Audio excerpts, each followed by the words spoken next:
what to cheers with. I don't know. Let's do this one. Hey, yo, Dude. Oh, are we rolling? we're rolling. We're live. Oh. Have you said a lot of yo yet? No, is that like a... Oh, that's good. Is that like a common Vietnamese phrase? But you did the Hai Jan, so you remember the Mo Hai Ba Zo. Yes. I couldn't recite it perfectly, but if someone is there. Yeah. I asked a lot of like Vietnamese people on that trip, like, how do you say cheers in your language? And they just started with a whole speech. I'm like, I can't do. I need one word, one syllable. That's it. Just go yo. Yo. So like the cheers is you basically say 3, 2, 1, 3, 2, 1, 1, go. Yeah, that's Yeah, by his own. Yeah. Yo. exactly. And then yo is basically just one. Just go. One. Go. Yeah. So you would say, most times you kind of say that when you just want to take like a sip. But also we have a banh cuon. I pronounced that wrong. There's fish sauce, which is really good to it. If you want to try this, I minimize my gathering with that because I kind of want to lose some weight, and now, and that's just oil. So I don't think that's the best for you. I think how they have it in just one of these bags. Like I said, it was a fun reunion. I met you like, was it 2 years ago now? No, like 1.5 years ago ish. Almost 2 years. In like 3 months, I think it would be about 2 years. Mid-May. No, that was such a fun time. I miss Yeah, Hvar. Hvar, shit. And it's not the same anymore. Not the same? No, they changed a lot about the island. Like no more partying. Like the big club is closed. What? The soccer field I used to take people down on to play soccer. Yeah. They closed that only for locals now. It's like I kind of get that, but That's no purpose to go there anymore then, kind of. It's just a little bit. It's if you have a beautiful, fancy but boat. yeah, All the especially as a young traveler, it's a lot less. I got invited back. I'm like, I just think I would compare my experience to my former experience. Yeah. So I don't think I can do it. Because remember when I got there, it was not kind of low season. So like the first one of the first things I did was do that little boat trip with you guys. Yeah. Thank you. Come on. Yeah, they look good. And that was such. It felt even better because on the boat it was mostly volunteers. Yeah. Honestly. Yeah. And there was like when it's that vibe and volunteers are always the up and coming, like the joy of usually the party. energy, Yeah, the for real. energy. Even if it's me, I think it was a low day for you guys because you just have parties and you just hey let's take it cool. But even so, you were still party going. Yeah, we jumped a little bit. The cliff jumping. I'm so bad at jumping, like cliff jumping. I've done a lot I since. still have Like, a video of you doing that actually. Yeah. Because then I'm now avoid doing high jumps. Everything over like I would say 14 meters, I just skip, even though I really want to do it. 14 is honestly kind of a lot. Yeah, but like I suck at jumping. I always like jump. I get too excited and jump with my feet going. So like same as the jump over there. That wasn't that high. I was maybe like 6 meters. No, maybe 8. It was like the one that was a ramp. Yeah, I guess it depends. I'm not sure. I would guess like 8-ish. Not that. But I still like jump with my legs first, so I kind of start twisting, and that's with like below 12. I'm always gonna be okay. But at 14, like you start twisting, and like no, it's a bad jump. Yeah, I've And had if some you- falls that you feel the next day. It's like, Yeah. oh god. And above that, no, fuck that. So I want to know how you managed to like land in Vietnam and decide that this was going to be your kind of short, medium term home. For me, it was so easy, like because I started my trip in Vietnam. So I quit my job, and then I booked the cheapest flight out of Stockholm a month later. I had, and the cheapest flight to Asia was Saigon. It was like Wow. $520. Wow. Yeah, So Stockholm's so far away. Like that's not a bad price at all. yeah, exactly. And it was like everything else was like more expensive. And I just my goal was Asia. So if it was Japan, Malaysia, I was just like take the cheapest one. And Saigon was perfect also because it was in the middle of everything. And then I did the thing that you are going to do now. Traveled from Saigon up and around, and after traveling for I would say 6 months, I want to slow down again. And I was in Malaysia, and I just booked. Yeah, I looked okay. I looked online, and I just saw that there's a flight tomorrow to Saigon for $20 or something like that. My God. So I was like, yeah, fuck yeah, I'm gonna live in Saigon. So I stayed the first 1.5 months in hostels, kind of jumping parts of the city to see what, because Saigon is big. Mm-hmm. Like the D1, D1 was not really for me, but you have other parts of D1 on the outskirts that are really kind of nice. I really like D3 and some of D5, but I wanted to be closer to the climbing gyms I wanted to go to. No, nice. So, and Is then I that just like your happened main to, hobby, kind of? yeah, I haven't climbed now in a month though, but except that,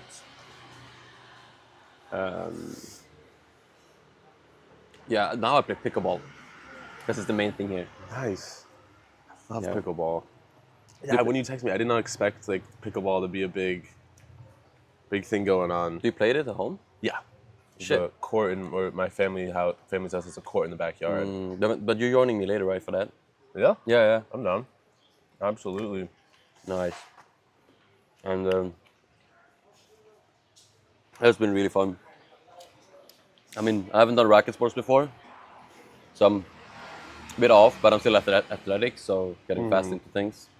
It's so cool to invest in a new hobby. Like recently, I cut the old way I used to travel. Like the three things I need to do. Like I love a pub crawl, I love going to a spa, and I love a bike tour. I still like those things, but now like recently I was in Indonesia and I got to scuba dive for a discount, Yeah. and I did 5 dives, and I think scuba diving is my new favorite thing I've ever done. It's tough to make it a hobby because it's quite, you have to be in a certain place and it's very expensive, but Yeah, it's expensive to get into. now I'm like, I kind of want to change my travels and go back to Indonesia and do some more scuba diving. And recently I learned that I love these bikes Yeah. more than just a regular bicycle. So I haven't done a single bike tour. Every city I go to, I try and rent a scooter and get around and see it that way. And one of my favorite things, I just like finding new things about myself that like I enjoy doing. Kind of similar with you and like pickleball. Yeah. Shit, amazing. And did you have a bike in Hvar? Yeah, the hostel had one Yeah. you could rent. So I did that twice Yeah. in like over the span of 2 months, and I thought it was cool. And it was very beautiful, but there's only one road. Like Yeah. it's only one thing to do and see really. And there's nothing really like that's accident to pop up because it's a small island. Everything looks kind of same, and No. it's just a nice. Very walkable too. So Yeah. there's as much of a need, but this like you have to pay attention so much. It's so chaotic. It's not quite Hanoi, but like you feel alive while doing it. So Yeah. yeah, I love it. That's crazy. So you just saw the cheapest flight was to Saigon. You're like, oh, I liked it enough. I'm gonna go live there. Yeah. I mean, if you didn't like it, I can just hop on to the next one. That's always the thing. Ooh, Did not you like? really Did committing you too like much. this? Yes. Yeah. What is it called again? Bangkok. Bankun. But actually, I have an extra egg in it, because I like the eggy taste. The fish sauce is kind of what usually makes it. But I really enjoy it without as well. You know how it opens those little small bags. Yeah. Just pull this. Yeah. You can just drip a little bit like into this part.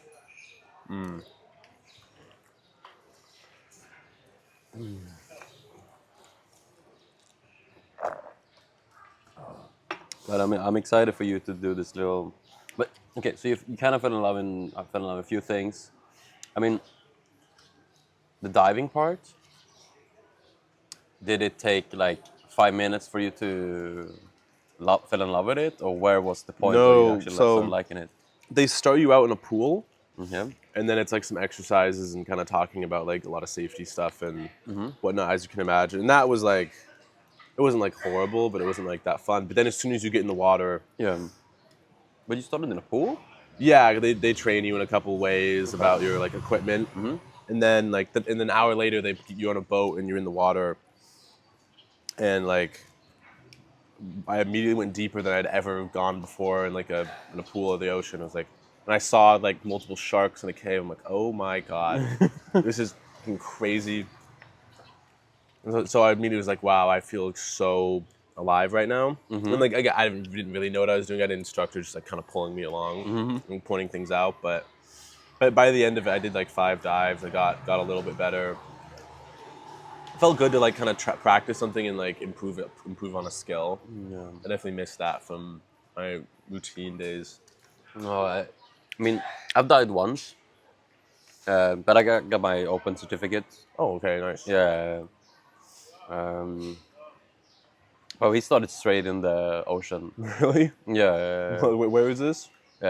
Philippines.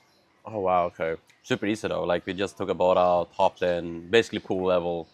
But I actually freaked out a bit, which was so cool for me because I'm very fascinated with the part of controlling your body. And the first time when because we dove down, and so it's kind of shallow. It's maybe 2-3 meters deep, maybe a bit more, like maybe 4. And no, I would say 3. And then we just dove down. And we kind of trying to stay on our knees to be controlled and try things and try some exercises and like some. If you drop this, you get this. But like the first thing we get down, and I'm like, I'm starting to panic. Like not panic in a way, but like breathing faster, like I'm in distress, and like on the way to become panic. Yeah. Yeah, and I was like, shit, I didn't know I would react this way. Why do I feel? Because It's a lot. You have a whole tank on your back. Like you have to remember how to breathe. Yeah. yeah, and I forgot to breathe a couple of times. Yeah, like those. As one does. Yeah. Yeah. I was like, what the? And then I was like, okay, this is cool. 3, 2, 1, and then relaxed, and just pretend to be relaxed. And then I was relaxed, and kind of overcoming that was the most fun part. The first dives, because we didn't. It was beautiful, but we didn't see that much. Yeah. So we dove for 3 days, and 3 days, and we made like 3-4 dives at a time. So quite a lot of dives, and a few hours underwater. It was really fun. But on the was the second or third? Yeah, I think the third time was actually where I felt like shit. This is cool. Because the first time was like I found it quite lame. Yeah. Because I'm very fascinated with like just free diving without oxygen. Like Oh, that's crazy. I would much rather learn to do that, or like when I can dive down, hold my breath for a minute, and just enjoy. I think that's cooler. Kind of be one with nature, and having all these gadgets and everything. But it was very cool during one moment where we are maybe 10 meters down, and there's this big fish stream coming around us, and we're kind of in it.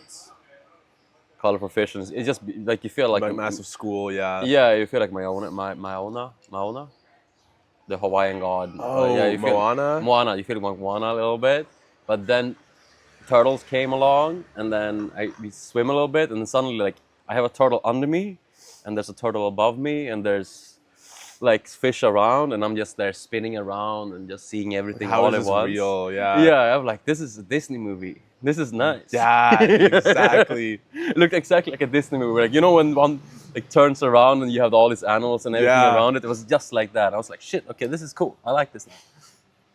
But okay, Hearing you say that makes me want to go scuba diving right now. man. Shit. Yeah. So diving is one thing you fell in love with. What was the riding bikes? Scooting, I did it once in like Croatia, like I said, but it's kind of simple, not too crazy. And then I was in Sri Lanka for 2 weeks, Yeah. and so I had to reteach myself. It was my first time in years, and Sri Lanka is not like No, Croatia. I've heard Sri Lanka is madness. Sri Lanka, there's buses, everyone's honking, it's so busy. Yeah. And so I had to reteach myself in that, and it was kind of just like being thrown into the fire. Yeah. I'm like, But they're you're fast either there, gonna right? learn or you're gonna, yeah. It was, I like my second time driving, it was downpouring rain. I had to like, my sunglasses I had to take off, and then things were flying in my eyes. And, it's like, kind of makes me feel alive Yeah. again. This is fun. So fun. Vietnam is another great spot for it. Yeah. The only thing you will find wild here is, I would say in Sri Lanka, like, you're driving, like, you feel like you're driving, like, decent speed, and suddenly comes this fucking bus hurling and speeding double your speed, and, Yeah. and you're like, what the Honking, fuck? where'd you come from? Yeah. Like, when there's some corners where I don't want to take that corner with the speed on this moped, and then it's come the fucking bus who doubles it, I'm like, what the, no, shit, I can go faster. But it pushes him. No. You're gonna have some great time here in Vietnam. Well, I hope so. I'm excited. I'm so excited. In all of your travels in Asia, what do you think is the favorite place that you've gone? I think every place has a different feeling to it, of course, but like a different strong point and the meaning of it. So I say like Bangkok, if you want to be like Thailand, if you want to be productive, then you can go there. Perfect place to be productive because it's not really, you can't really tourist there anymore, or like explore. Um, if you want to find your heart or kindness, Vietnam easily. And Saigon is like an amazing place to live. So is Bangkok because it's very productive and you have Yeah. everything. Um, in the Philippines, you find peace. So don't try to go there and be productive. Yeah. Don't do it. It's I've literally heard that about the Philippines. Like, yeah. don't expect Wi-Fi to be great. Just go. Just do it. Just know internet sucks, but that's good. But don't try to be like, oh, let's go gym every day. No, fuck that. It's not made for that. Yeah. But the Philippines are beautiful. Malaysia didn't really vibe with their culture. They have amazing food though, amazing food, Interesting. and they do have some amazing people. Like I got some really good friends and some cool moments there. And unexpectedly, Malaysia is quite like popular tourist wise, Really. but that's just like hotspots. So if you actually drive,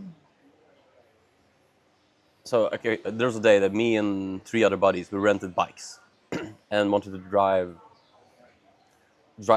We drove far, like we drove like 8 hours, 6 hours away. Oh wow. And we had to drive back in like kind of like storm vibe. Like it was a journey, and we froze. Like it was so cold because we were in the mountains, and we didn't think about that. And then it was really fun though. It was a journey. But every place we stopped at to eat, like just out of the main city, was like we never had tourists here. Wow. You're the first ever foreigner. That's pretty cool that like Yeah. someone said that to you. Yeah, and like You're not gonna get that in Bangkok. you don't get that in Thailand, and you don't get that in, you get a little bit of that in the Philippines, surprisingly. But you don't get, like even Vietnam, you'll get some of it, but it's more popular to drive through here. So they have seen more people, especially now. I think you're getting a good point just before it kind of gets a bit mainstream. Yeah. I think in a few years, Honestly, it's still gonna be amazing. But if you did it like, it's gonna be like overdone a little bit. I thought that about Lao in Vang Vieng. oh yeah, I had such a good time. I like met good people as well, but I had such a good time, and I kind of stopped and was like, I think in 20 years this place will look completely different. Yeah. Laos isn't the easiest place to get to. It's not like the most popular. It's not the most populated either, but like so beautiful. And I just know like by the time like I have kids and I tell them about Lao will be a whole nother like. I think you always have those places where I think like Vang Vieng is probably gonna be like Nong Kiao. No, like Nong Kiao is probably gonna be like Vang Vieng. You went to Nong Kiao? No, actually, I was supposed to, but I liked Vinh Vieng so much that I just stayed there the whole time. I was like, I'm done traveling. I just want to stay here. I liked it that much. Yeah. So at some point, I might need to go back. I heard there's a really nice hike. So yeah, but Vang Vieng is a tourist town. Yeah. No, it's made for tourism also. Oh, totally. No, it was built for the French tourists. Really? The entire town wasn't there until the French needed a tourist place. And I'm over here saying like in 20 years it's going to be different. I still think that to an extent, but wow, that's No, that's but Vang crazy. Vieng is so fun. It's like so Vang Vieng, say Haijian and Vang Vieng kind of gets the same vibe for me, where it's now a tourist attraction. Vang Vieng has always been. Haijian, because it's so many people doing it, is definitely a tourist attraction. And I usually despise tourist attractions, but Haijian is the only tourist attraction I would ever say it's worth it. Yeah. It's like anything else, like you see a church and you have to pay to go into it, you have to do this. No, don't do it. Skip it. Yeah. It's not worth it. But Haijian, yeah, that's worth it. Yeah.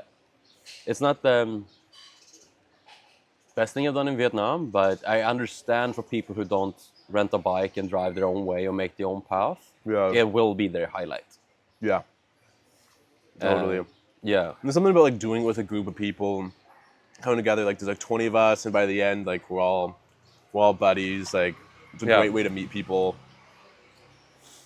You can kind of party. I didn't, but like you can party every night and still just like sit on the back of a motorbike. Yeah. Did you drive or did you? I was on the back. That's good. Yeah. I don't think because you always drive. You drive in a group and you drive in a path. No, I would not be ready for that.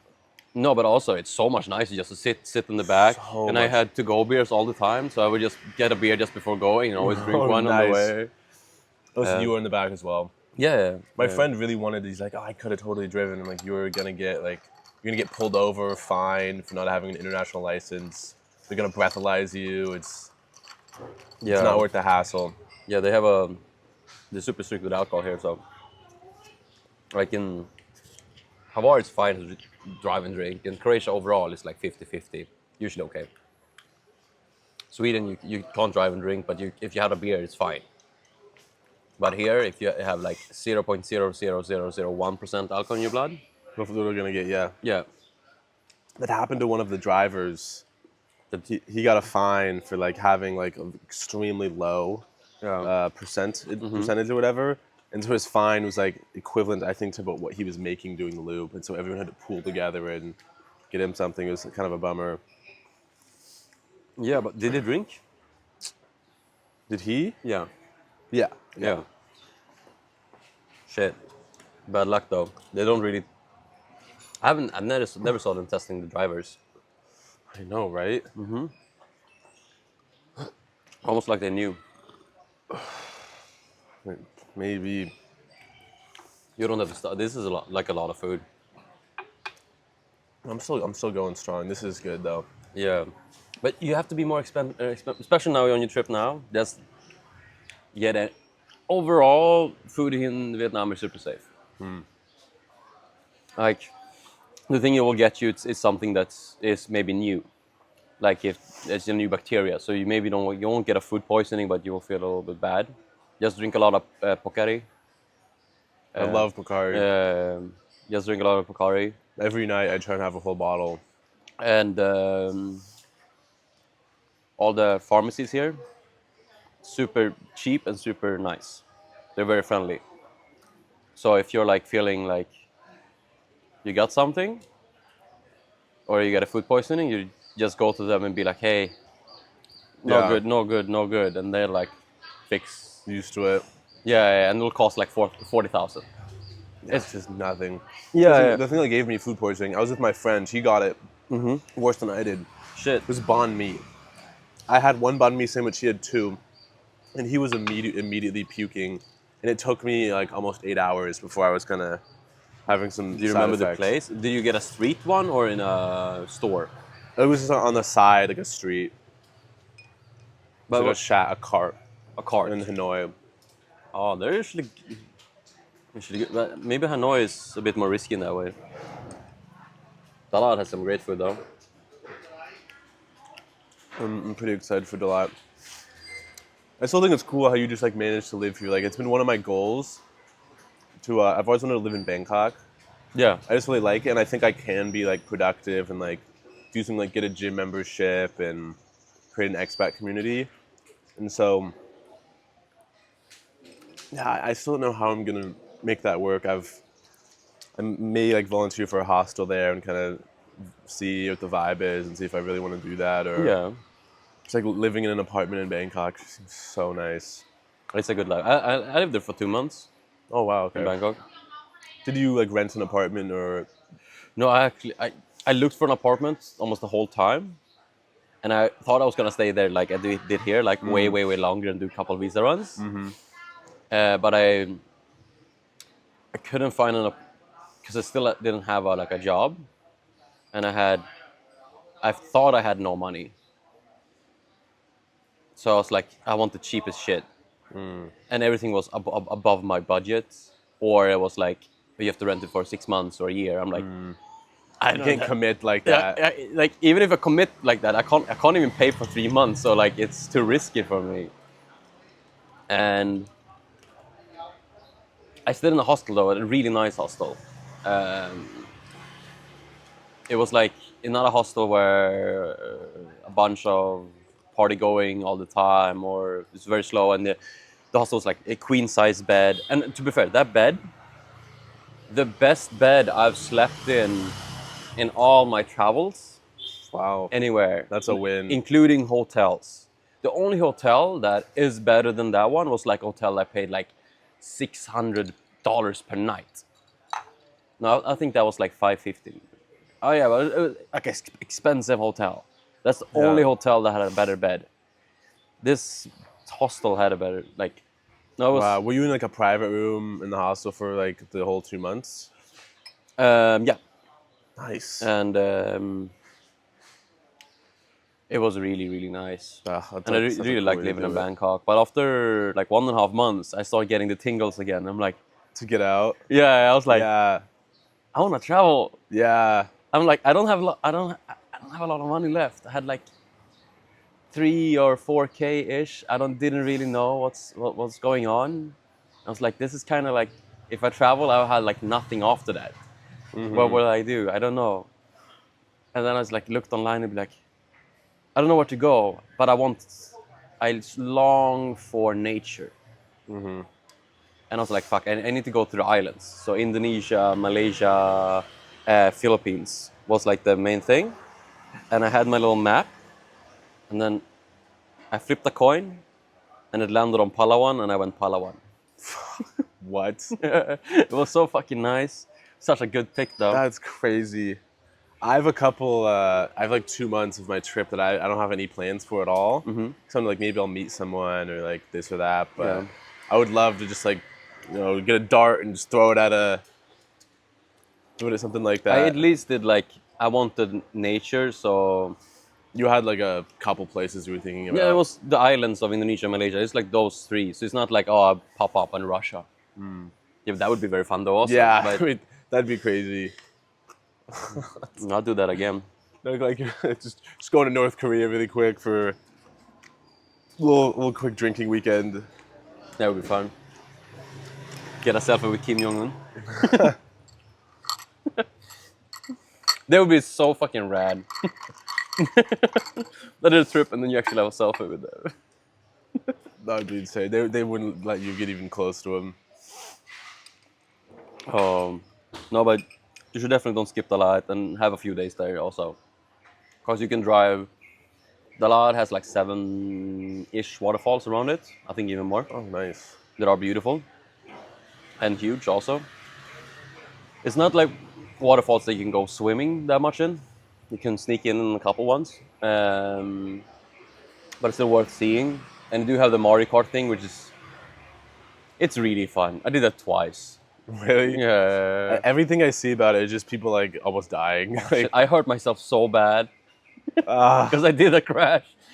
And I tried to speed it up. I have it on film also. Like you see me, I had a Grab T-shirt on, and Nice. I had Black Eyed Peas on, like the drift song, Yes. on a speaker, and I was speeding past, and I then like they wonder suddenly if you become know. two, and then this those like um, what's it called? Those like walls that look like brick. Yeah. And they look like, because it's like a painting and it's look, so I was like, oh, they're probably soft, like I still tried to avoid it, but like it nudged me like a decimeter on my right side of the little cart, and I was like, it's gonna be fine, it's gonna be soft, because of course walls that are in the middle of a racetrack after a hinder should be soft, so they should Probably. like fold in like Yeah. this, yeah, not dead fucking stop. No, I just like go boof and just fly out forward. No shit. I hit my like knee, like top muscle here on the top on my steering wheel when I flew up, and shit, that hurt for 2-3 months. 2 months. Yeah. My God. But Yeah, maybe I won't do this. no, in the do it, lab. dude. We'll just watch it. It's so fun. I would do it again. I would do it again. But no, it gets rough, especially if it rains. Even more fun. Really? Yeah. But usually the vibe is like, even if you travel Europe, like everything you kind of go on, if it's like one of the like Mario Kart, it always has like internal brakes, or it's planned enough where it's kind of impossible for you to go too fast. Yeah. So if you go too fast, it's like not really an accident. Yes. Yeah. Yeah. And you don't really, actually, in most courses, you don't really have to brake. You can always go full throttle because it's always kept within the safety net of things. Or if you go into the wall, it's always going to be very cushioning, and then you basically can always go full throttle. Not in Vietnam. There You actually have are to- consequences to your actions. If you don't brake, which I was like the first, like You the can't first. get that hurt. No, I see videos. I'm like, that person's dead. That person is just off a cliff now. Like, where did they go? Yes, and it's like a fun little family attraction. I'll say most things here in Vietnam are like that. Like you think it's like, oh, they should have a brake in it, and like you can't really go too fast. But suddenly you feel like the thing is flipping, and you're like, this is not safe. Dude, even the Hajong Loop, I've met people who have like, they have scars. And I'm like, oh, motorbike accident. They're like, I was on the back of a bike in Hajong. I'm like, what? Can you like sue? They're like, no, it was all right. I got back up. We had a beer together. Hajjan, they drive too fast though sometimes. Like sometimes my group was mid pace, but they were very safe. I say my driver Yo was very. Of course, it's a bike, and you drive fast anyways, doing risky stuff, and like maybe you would have driven that a little bit slower if it was your family. But my group in general were safe. But I see other groups speeding past us. I'm like, Dude, we sped by every single group. Part of it was cool, but sometimes like there was a couple of gaps he shot where a bus just came out of nowhere, and I'm like, I could have just died there. There's no reason to do that. yeah. God, I love the Hajong Loop though. Again, just makes you feel alive. Shit, you're gonna get. I mean, it's very different. Like when you drive, it feels slower than you sit on the back. But you feel those sometimes where like, I mean, an accident is 100% okay, but there's no need to do 90 here when you can do 60 and we're still gonna get there in time. Yeah. There's no need for speeding. There's no race. Yeah. Which is though. It's fun though. Like if you're on the grab as well, you can just. I did it a couple of times in Dalat and a couple of times in Saigon the first time because I met a few fun. boys. Like we just said race because we were all three on the same grab and we raced, and they're almost shooting red lines. It's a good way to die. Yo, shit, they drive so fucking fast. Grab drivers, I've only really been on the back of a grab in Bangkok, and it was like, I'm quite comfortable on a bike. I've done it in 6 countries. I'm not. I'm not No, that comfortable. They drive faster in Bangkok though. They drive a lot faster. And the way he would split in between cars was Yeah. just like every stoplight he would turn this gap into just nothing. I'm not ready for that. No. Like it kind of humbled me a little bit. Also like Hajong was after Bangkok, but still I'm like, yeah, Hajong I'm not ready for. Bangkok I'm not ready for. Hanoi fucking I'm probably not ready for. Yeah, but no, they, I think the death rate is also higher in Thailand because of that, because they drive way faster. Like here, they don't really drive fast, but they never drive slow. Yeah. And I mean, okay, I made a mistake of the night because I didn't know how long I was gonna stay here. I didn't know if I had money enough. So like the first 2 months, I was searching for a cheaper, like first a place to live, and then I was trying to find an apartment. But I didn't want to rent longer than 3 months because I didn't have enough money for. I just had money enough for 2 months. So if I had 3 months, I didn't know. So that was kind of risky. But most contracts says 6 months or something, and like Yeah. I can't do that. I can't solve that at all. But now I've been, of course, here longer, but I've extended every month, and they've been really nice. You found like a month to month place? First rented 3 months, and then I've been extending it every month, kind of Okay, nice. thing. They don't make you extend by 3 months at a time. No, and like now, actually, my last day was supposed to be the 28th this month, but I texted her like yesterday and be like, hey, my flight out is on the 12th. Could I have the apartment 12 more days? And she's like, yeah, sure.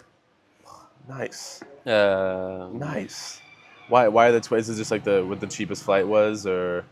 It was okay. So I have to leave before the 17th of March. Oh, because then of the my visa. Yeah, Yeah. because my visa goes out. Then you have a year to enter. Because it was a year ago since I applied for my Australian visa. Oh. So you have a year to enter, and once you enter, you have a year in the country. Nice. So I have to be in Australia, and then I wanted to book the last minute flights, but I was like, I'm also low on money, so I just it's kind of cheap now. It was like $150.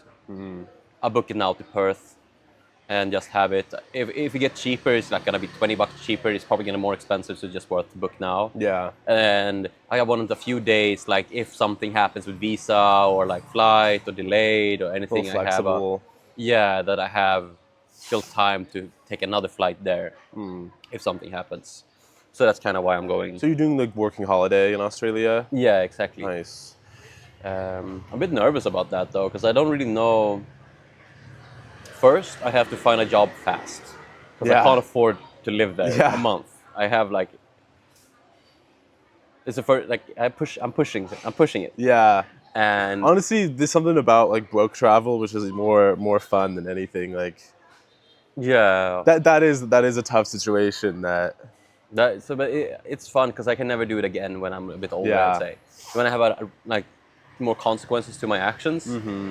Now I don't.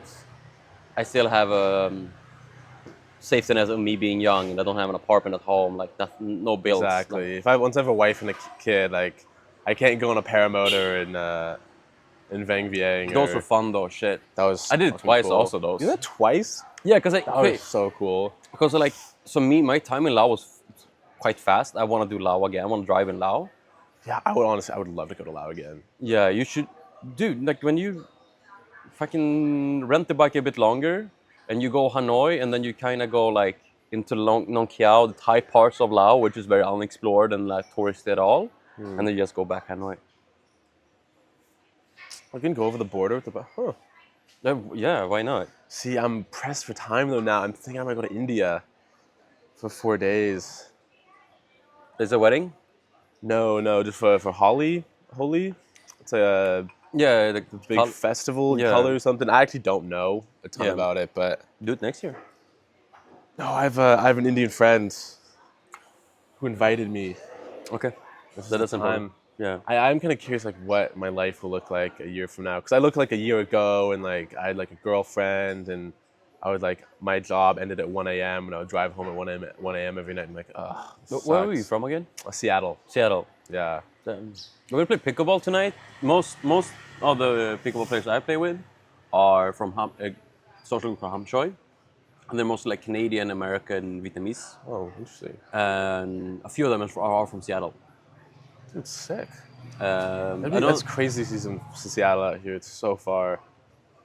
How have you found like as a proper expat now? How have you found like making friends or like I don't know, like going on dates or like keeping a social life kind It's of so consistent? easy, So really? so easy. I think Bangkok is still easy, but it's more difficult to get into groups, especially if, like you said, you want to create an expat like maybe social group ish vibe, and there are already so many social groups, and I know from a few friends, like say Andre, which is the Hamchoy founder, that social group here. He tried doing that thing in Bangkok also, but and I tried joining a few, but didn't really connect well and wasn't really invited, and it felt less inclusive. So he basically went here to wanted to create this social group, this cult. Um, and here in Vietnam, they skip the small talk. If you speak Vietnamese, of course, it's way, way, way easier. Or if you have a beer in your hand, you just say yo. Yeah. It's very easy, but Americans love small talk. They don't do it that here. It's kind of a little bit weird here. You just go straight like to your point, Yeah. and that's why you see like when you're on the bike, you probably see this a lot. But if you're on the grab, you'll see it even more, where people who stop at the red light they kind of talk often with random drivers next to them. Yeah. Now Yeah, I'm gonna start looking out for that. yeah. You'll especially grab drivers, especially when someone has something in common from the get go. It's like they see another grab driver and just start talking. And So most times, cool. like I haven't heard. So I understand Vietnamese better than I can speak it definitely, but it's still no, it's Yeah. bad. It's bad. Dude. I tried, I but it's feel just Vietnamese is a difficult one to it's difficult and it sounds so weird. It's so off. But it's still the social part is very very easy here, and also there's so many social groups. So I mean, I've been kind of avoiding being. I definitely avoid Europeans, or especially Swedish people. I get that. I mean, if I see one or two Swedish people, like I usually avoid them, but it's kind of nice to speak Swedish sometimes because, like, You're just gonna like be yourself again, like your own language. You're like usually more no, I confident feel and like no, funny no, and I like feel weird I because feel weird speaking yeah, Swedish sometimes because it's probably been a while. Like maybe it calls with family, but like that's I probably it. think I call my family sometimes. I text them more often, but calls very like just a few times. So it's been sometimes months before I even said a single word in Swedish, and then I meet the Swedish guy and like I I know how to say things, but it sounds weird. It's weird Whoa, to do are you this. saying your English is better than your Swedish now? No, no, no. My Swedish is always gonna be. I think Yeah, I'm the native thing, but right now I might as well be native in English. My English was good in 2 years ago. yeah. You're obviously very fluent. Yeah, now I don't. It's like You think in it more yeah, I than think in anything. English. Yeah. No, okay, I think in both. So like it kind of depends on what the subject is. Do you still like? How do I put this? Like, even people who are like fluent in language, like Yeah. their first language, they're funnier in, they're more able to be like emotional and like show kind of different characteristics. Do you still feel that at all? Like, I got decently good at Spanish, but like I could never like tell a joke or like an intricacy in a conversation, and my vocab is quite Mm, poor still. did you learn Spanish in while traveling Europe, or A did lot of you? school and Europe honestly helped a lot. Like a lot of the people I worked with almost exclusively spoke Spanish. Yeah. My Spanish is since then has not gotten better, but I'm actually one of my goals in this trip is I'm gonna Comprende. start speaking a lot more and Yeah. practicing online. I might try and hire a tutor because I'd love to spend some time in South America. Yeah, that's my next because I'm going to Australia and then I want to work and then I want to do some more of Asia like China, Japan, and Yeah, Kazakhstan. China is so Kazakhstan. That's That's interesting. like my three picks I have in my head to go to. Wow. I do want to see some more also, but I long for South America. Mhm. I think once I'm done with Asia, I'll never be done with Asia because it's so great and it's Yeah, so much here, but it's very like least in my experience, it's very like party, and I need a break. I But think South America will be like so much nature. I think South that's America more will be party. very party. Yeah, That'll be even dude, more I was like, party. I was like, I see South America as way But more. when I'm there, hopefully I'll party less. Who knows? Who knows? But have you been in any parts of South America before? 'Cause Yeah, I spent 2 weeks in South. I did Rio Okay. for New Year's a couple years ago, and then I went to Peru and Colombia for so cool, so cool. But I would like to do it more like how you like kind of slower. Right now I'm like bouncing between place to place. I would love to just like be somewhere for a month, travel, be somewhere for a week, travel. Like Yeah, it's just so nice to build up the relationship with people, and I think that's. I don't think people appreciate it enough, or miss that part. And say in Sweden, like, because both you and me, you're American, so you're social by nature, but you're also very well traveled, so you're always interested in the person you're meeting or seeing, even if it's the waiter or if it's a stranger on the street. yeah, You kind of know that everyone has a story, yeah, for real. and it's you see, it's like when you live somewhere, you have a small interaction with people, and then build up emotion around it. Like, so my routines in Sweden, because I'm very social, like everywhere I go, I kind of have friends. In Stockholm. So even if no matter what gym I go to, I'll always meet someone I met before, and they recognize me, I recognize Yeah. them, and it's like, say the neighbor you always said hi to for 10, 20 years. You never said anything more than this hi. Honestly, my But- neighbors back where I grew up, I'm like, yeah, I've had deeper conversations with waiters in Vietnam than I have with them. Like, Yeah, but their little hi, it's like it means a lot because it's a simple hi, but it builds up emotion. So I like say my neighbors in Sweden. Most of them I have never talked to, but because you feel this familiarity with them, and they feel like a part of your kind of family in a sense, that if they needed help, they'll come to you, and if you needed help, you can come to them, even though you just said just hi. And I get the feeling in Sweden we're not very social, but still like you have that part and building up that. rapport. Yeah, almost. it's so amazing. Like, say I live here, and I've tried every coffee place here in the, let's say, the kilometer area here, Nice. and I've eaten at every place within a kilometer basically here, and most of them, of course, because of course, they maybe had like one. Actually, most places here haven't had a tourist eating at their places. Like I'm the first, Wow. which is kind of weird in a way because it's not. You're one of one. Yeah, but even the places where there've been tourists before, I'm recognizable because there's not many dudes who have long blonde hair, and it's as fucking white as me. So I stick out even more. You're the Viking. Yeah. But like they're so friendly, inviting, and creating that bond with people. Like her, with where we bought this. Like this is maybe the 20th time I have this. Wow. Um, This was good. Yeah, there's many places that have this, and they're usually it's almost always good.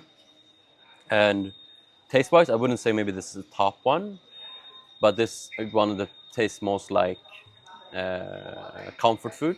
Yeah. Yeah, This feels very authentic. yeah. Come on. I don't really know what it is actually. Yeah, No. I'm kind of like, I'm confused as well. Like, what are these? What exactly is going on here? Oh, and usually it's my not this chopsticks still this suck. yellow. It's usually a little bit yellow, but I like added an extra egg to it. So 2 egg. Usually it's 1 egg. I like my eggs as well. Yeah. But have you, because you have traveled even though a lot, and I feel like that kind of it starts breaking me a little bit. Like every goodbye doesn't become easier and easier. Every goodbye kind of becomes more and more painful. And that's the only bad part of you actually creating relationships in a place like here.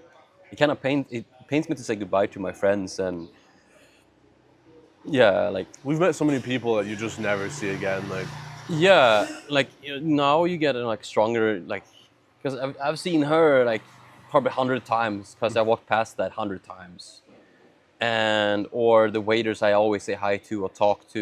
It's like I miss them, but then I also have close friends here that I'm gonna leave, and I kind of know that I won't live here again. Yeah. I know that if I want to create a business, if I have something that's specific in mind, then I would live here.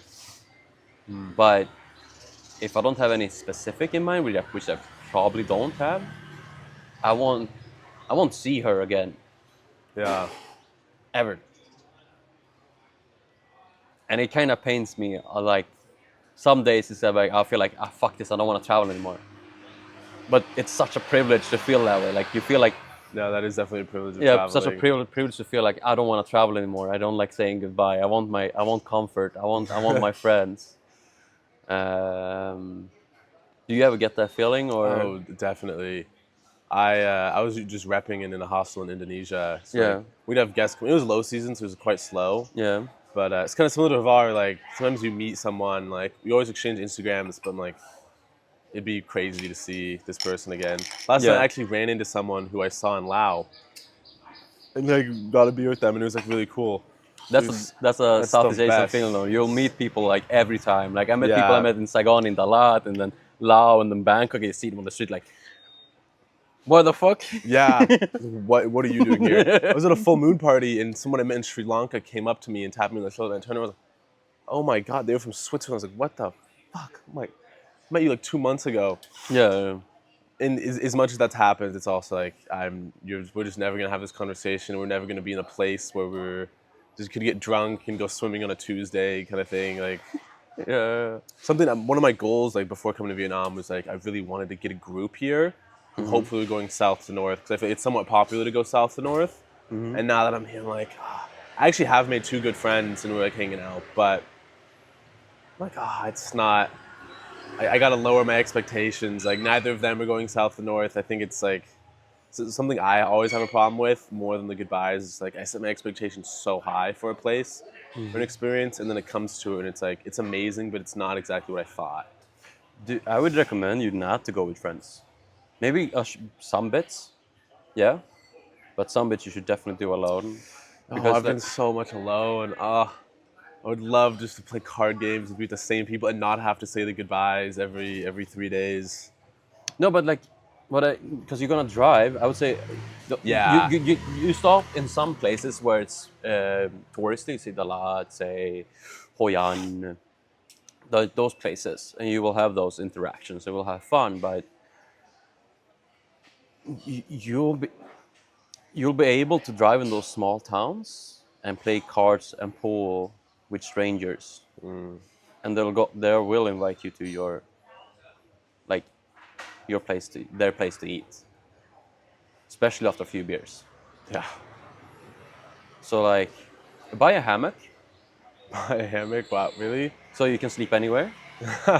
But no, wait, you haven't. Oh, that's the best thing about travel, like going with the bike in Vietnam. That's my favorite. Okay, The hammock? my I haven't even favorite thing. thought of a hammock play. So driving here, you usually don't drive like 8 hours in a day. You try to avoid that. It's No. just heinous.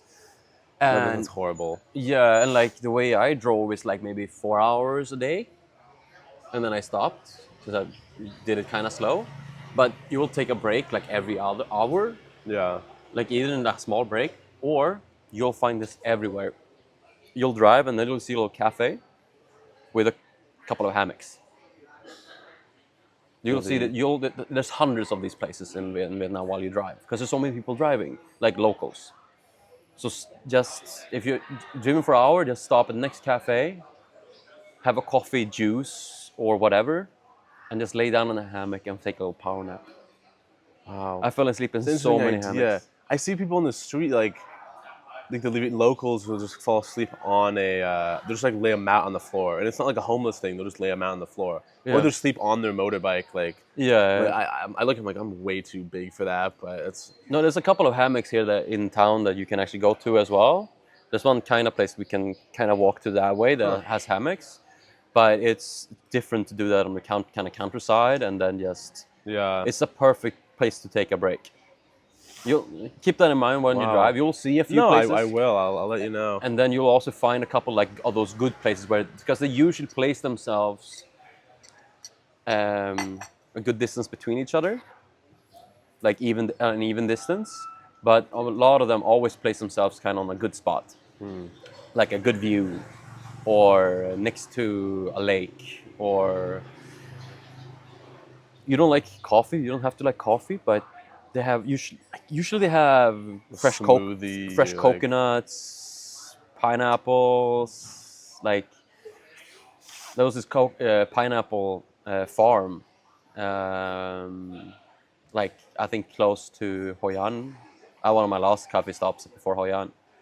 Um, Pineapple farms, yeah, pineapple farm, and I had like 4 pineapples damn, just in a hammock, and because they were so fucking good. They were like, so cheap.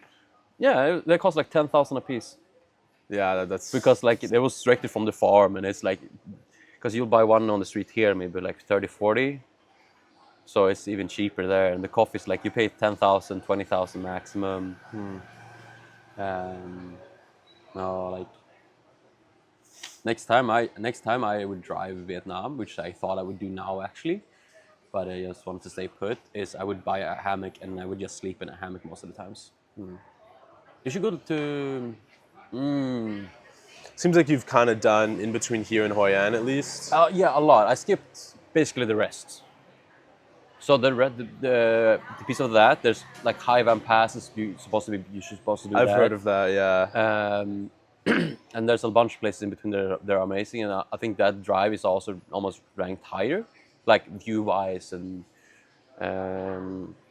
one thing you should keep in mind though, most people like you and me, because we've been in Croatia, we definitely think this like the way to go is by the ocean. Don't do that. really. Go the other side. Go the inside. Thinking because there is the 2 routes. I'm thinking like on the way there I go one way, on the way back I go like You're gonna go back and forth. yeah, I might go back and forth instead of going up to Hanoi. In case I can't carry all my baggage, I just leave my bags here and just take a couple pairs of clothes. Like Yeah, I mean you can leave it here kind of forever. Otherwise, like I mean I started my trip with the same backpack I had in Croatia, which is 26-liter yeah, backpack. Is how I started my trip here, and oh, then that's not that big. no, I basically had one T-shirt, one pair of shoes, one pair of my shorts. God. That's what. Roughing it. Yeah, but then I of course buy things on the way, because there's always. The first thing I bought was a I love me Vietnam T-shirt, and then I bought a Yeah. Grab T-shirt, and I mean I bought some tailor-made stuff in Hoi An, and I bought some more, and then Bangkok has really good vintage stuff.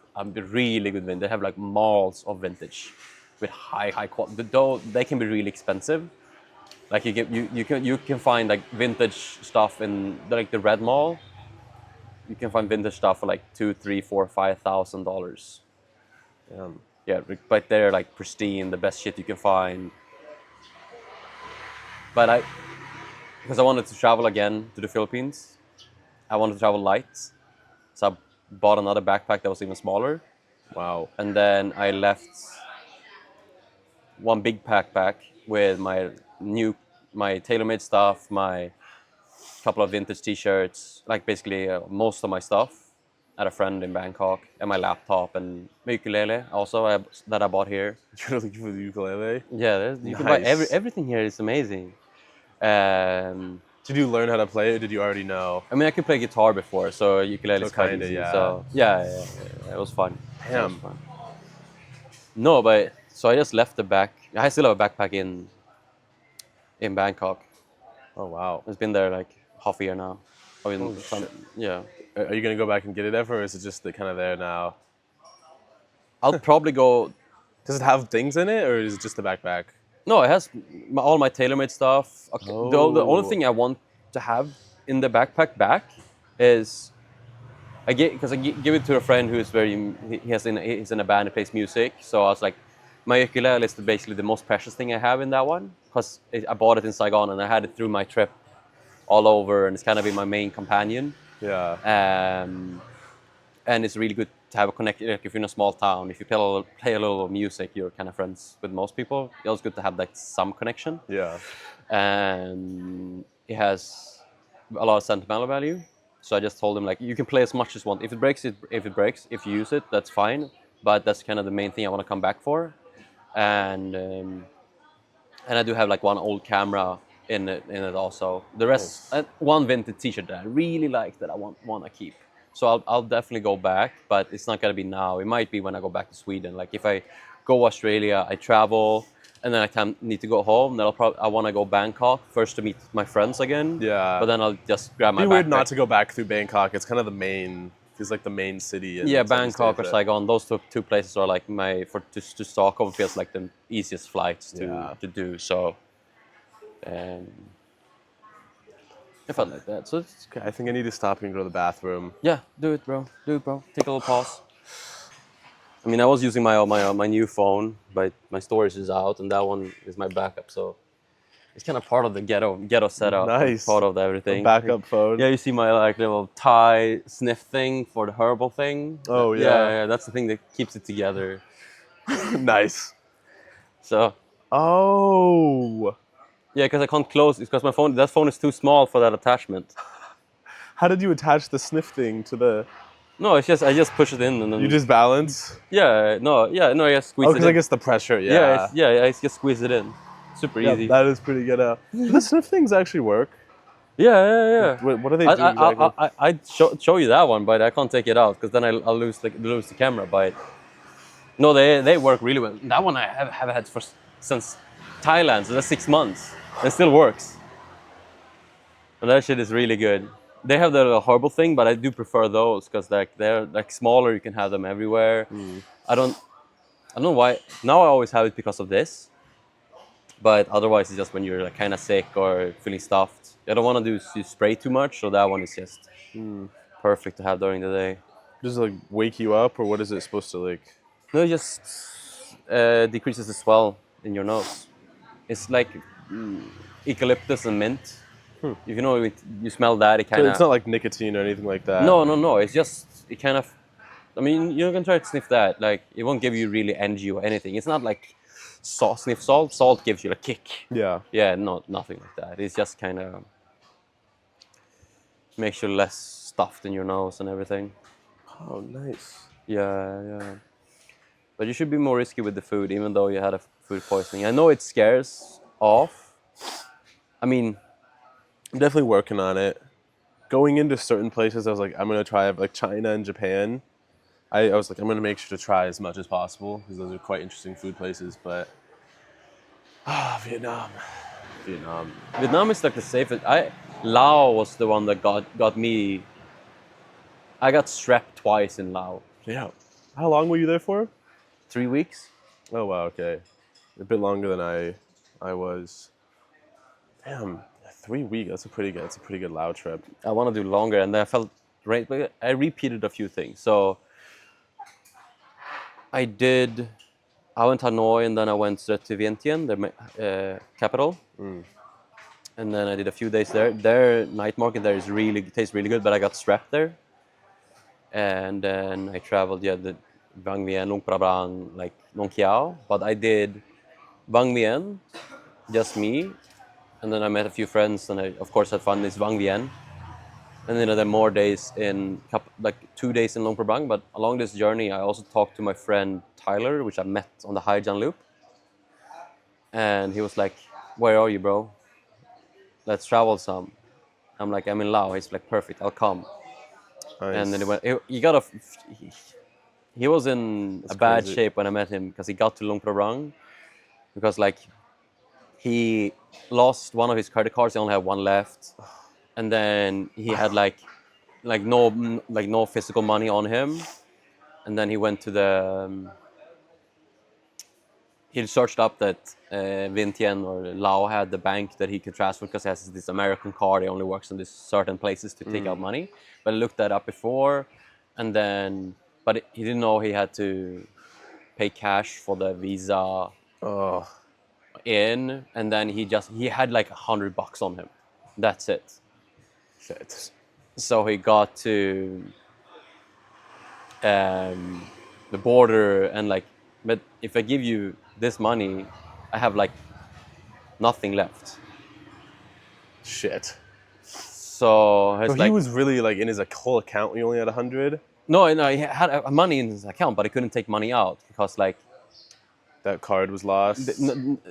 first he lost a couple of his credit cards along his journey, but like he had one left, and this works with these banks in Vientiane. But then when he got to Vientiane with like I don't know how much he had, maybe like 30-40 bucks left.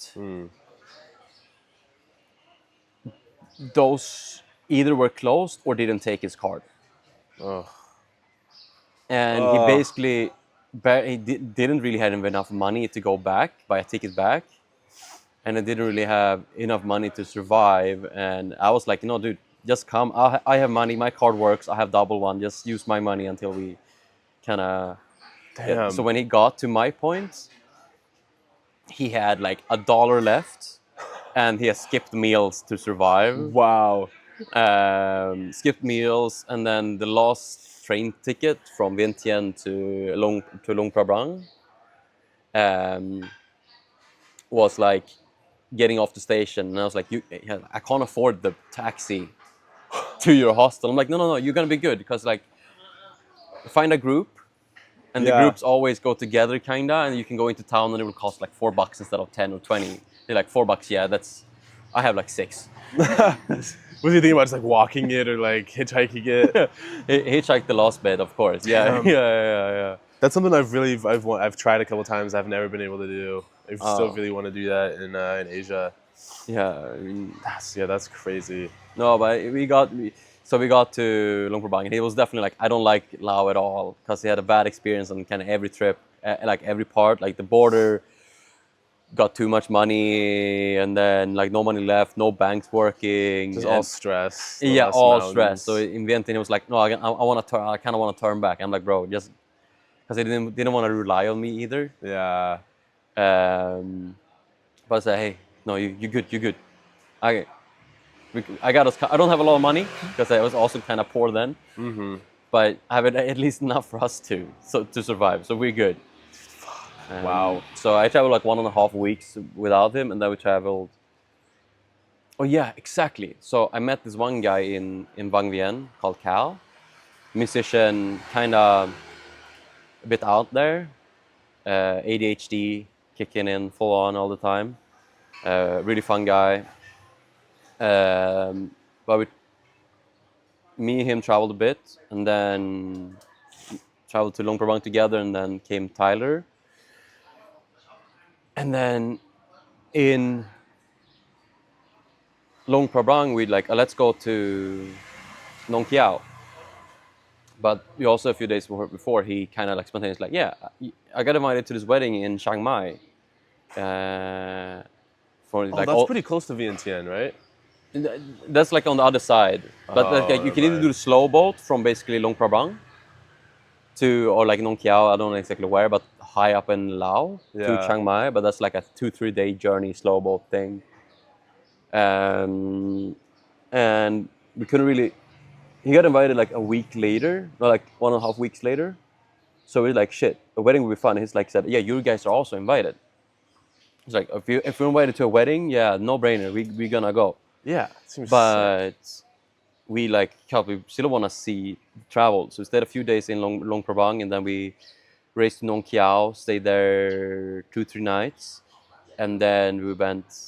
Then the discussion was like, what do we do? Do we go straight to, because we had to go to Bangkok and then go up to Chiang Mai. So it's from here to there to this.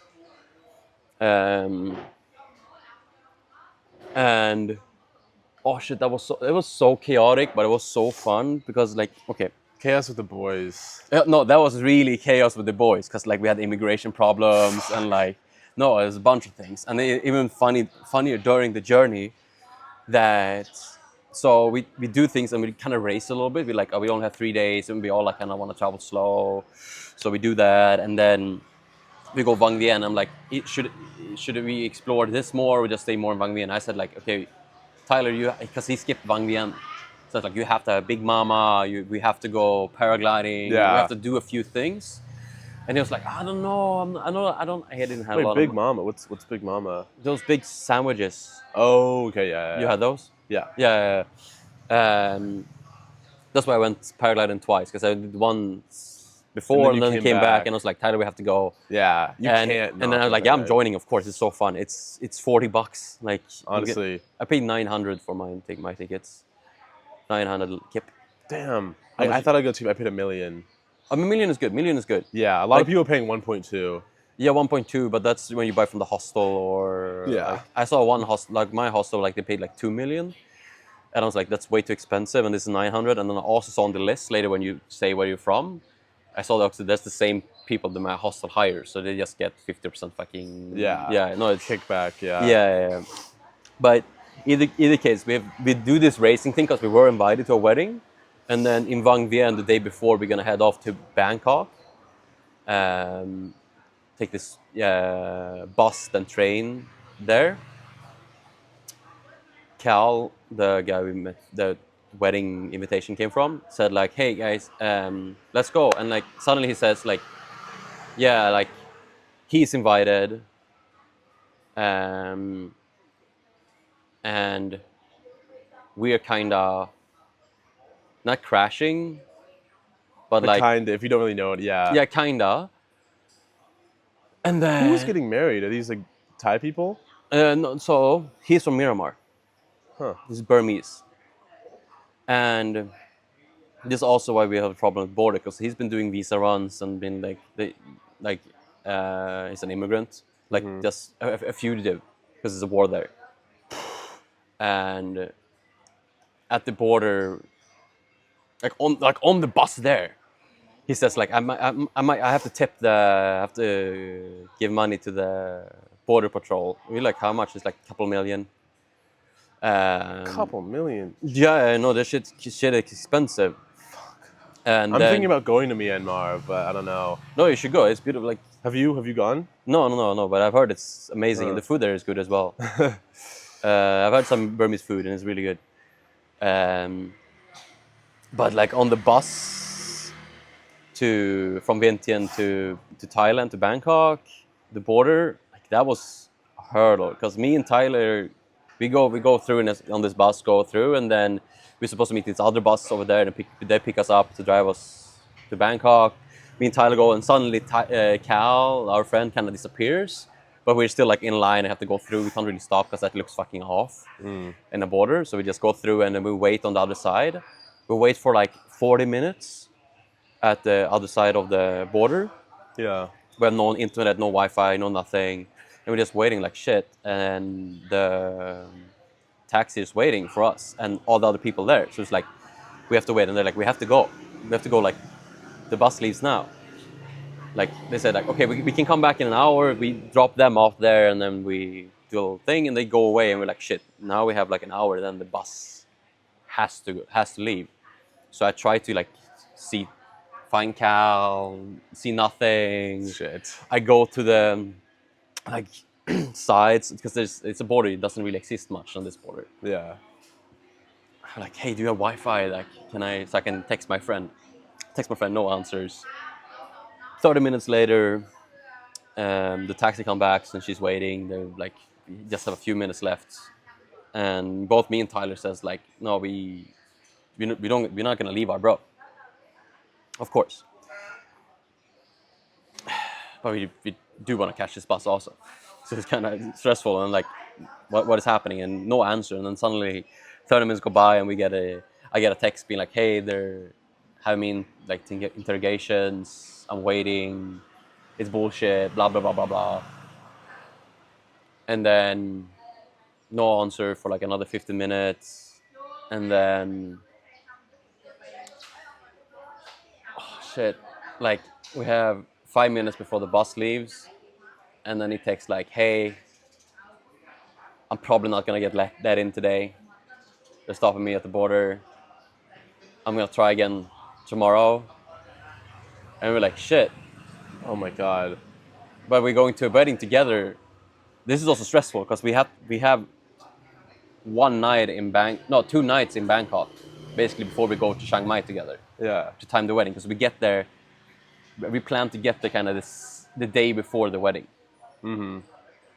So it's like you don't like if you don't get approved tomorrow at the border, over. yeah, we can't go. And He's the one who knows the people. yeah, also yeah, and we're not gonna leave. Yeah. Yeah, no, that's fucking weird. So, but regretfully, me and Tyler like, okay, we have to like, he's not gonna let in. Are we gonna go just stand at the border and like pay more for the visas and everything and like and no, and he's kind of prepared for this. Kind of knew he has his agents and stuff like that. So like shit, okay, we'll see you tomorrow then.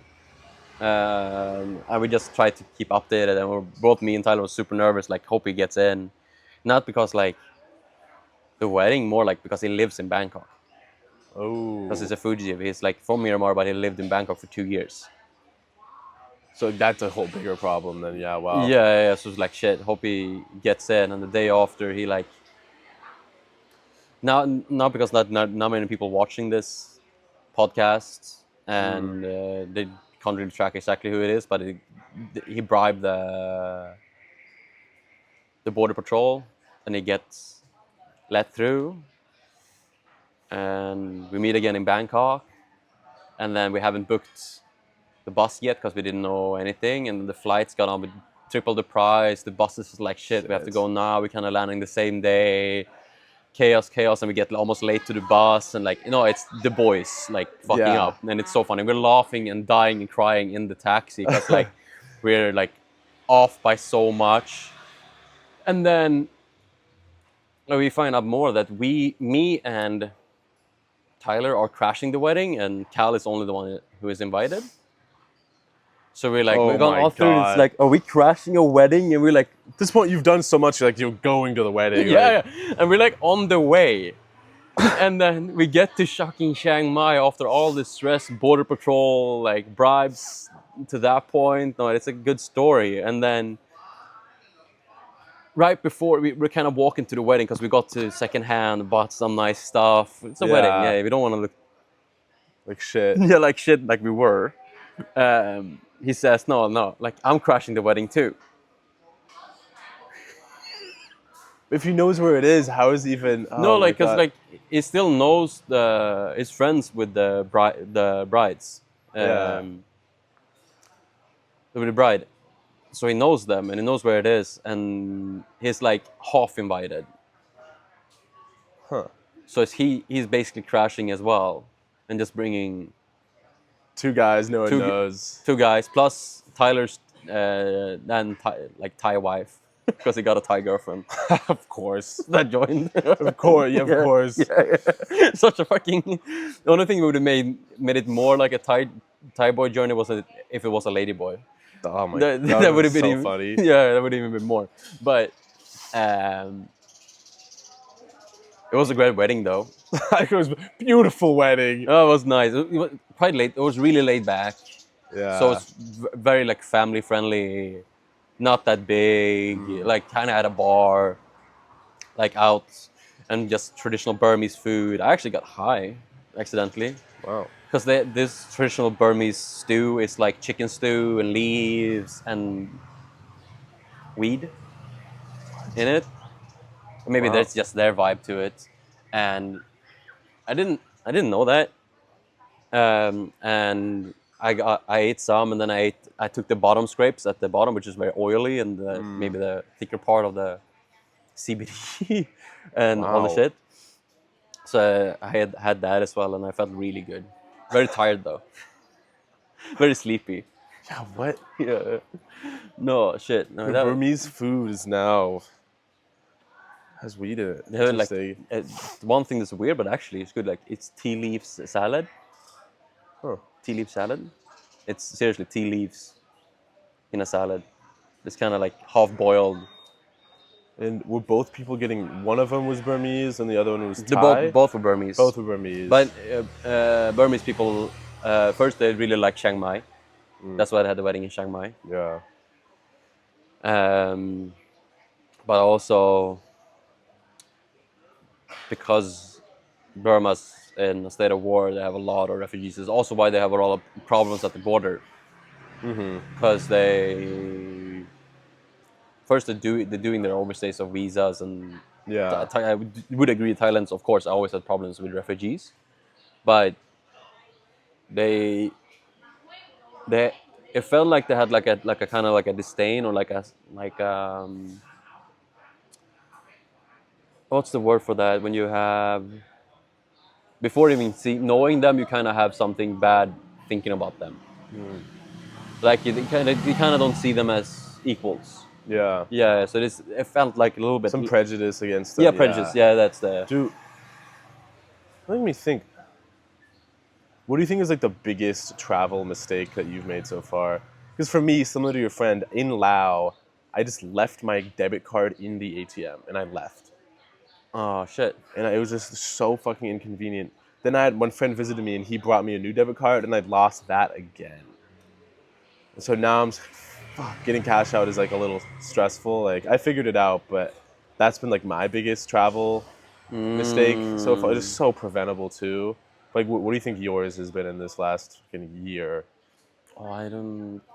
I made a lot of mistakes, of course, but no mistakes that were like shit that felt painful or like I haven't really gone. I mean, I think mistakes maybe would be like, okay, I won't do those things again. I've done wild things, jump into random cars and being like, let's fucking drive off, or like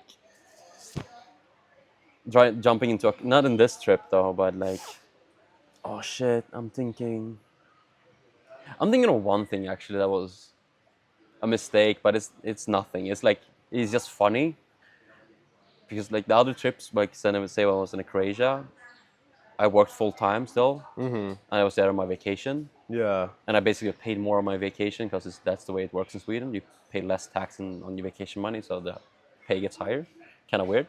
So no matter how I fucked up, I would always have a paycheck by the end of the month, and I could just go back on that. But this trip, I quit my job, so I wanted to be like try to save a bit money and not spend as much. But this, the first flight out, I middle landed in Qatar. Um, and I had this mindset of, yeah, I don't want to overspend. Like the trips before, everything I saw, I bought. Yeah. Every meal I saw, I bought. Every like, oh, that looks amazing, I'll get that. Like there was kind of no stop, and I always like spent. And because I didn't know how long I would travel, I was like, don't need to overspend. Yeah. But the first thing I do is fucking overspend on dumb shit. So I landed in Qatar and still had this mindset of like, okay, I was really hungry. I know airport food is expensive, but that's all right. Like I'm just getting one burger, and like if it's a little bit more expensive, like it's fine. So I go into this place and it's like, yeah, that burger looks nice. I'll get that burger, and I do the calculation on my phone. Like the iPhone calculator has the conversion rates. So I push in 300, and it says 300 kroner, 300 sek, that exact match. And I thought like, oh, that's good though. That's okay. That's $30 for a burger, which is expensive, but it's like Yeah. airport prices. Damn. That's kind of what I expect for an airport. This is Qatar, right? Oh, Yeah. so Qatar, yeah, probably pretty expensive. Yeah, so it's like it's gonna be more expensive. That's all right. It's a nice place. It's a nice burger. Yeah, I'll pay that. And I just said $30, perfect. And it goes by a little bit, and then I see next to me there are a bunch of sheikhs, like Dubai, Oh, like chic. Yeah. yeah. No, they looked like they had money, and I was like, I don't really fit in here because there's a bunch of like people around me. They all look fancy, and I'm like travel Clothes. yeah. And the burger comes in. I'm like, that looks fucking fancy. And So you just went to a fancy restaurant pretty much for your first meal at it airport? was Gordon Ramsay's burger place. The thing that I fucked up with was I did the conversion rate, but because I didn't have any network, it didn't do the conversion. So if I did 300 again, 300 Qatar is like 800 kroner. That's like Oh. $80. Oh my God. So the first thing I do on me trying to cheap out on this trip is buy a burger for $80. Yeah. Fuck, yikes. So I see this burger and I do this and like, what? and I got a Coke as well. So I get a Coke and a burger for like $90. Oh I'm my like, shit, and I God. can't turn it back now because it's already made for me. Like, I can't just Yeah. say, hey, it's too expensive for me. So it's like Gordon Ramsay, like, because it was on a little note, like, this is the best burger. And like, yeah, that looks nice. 300, yeah, that's fine. The best burger for $30. Was it good? Or It did it was, taste like wasn't worth the money no matter no, it what? was not worth the money. Like, it's a Wagyu Oh burger. yeah. So it's the fancy shit you can get. Mm-hmm. It was good, but a smash burger is better. So I think That's that's the wild. first thing I did that was like, that was dumb. But so far, I mean, I haven't done really.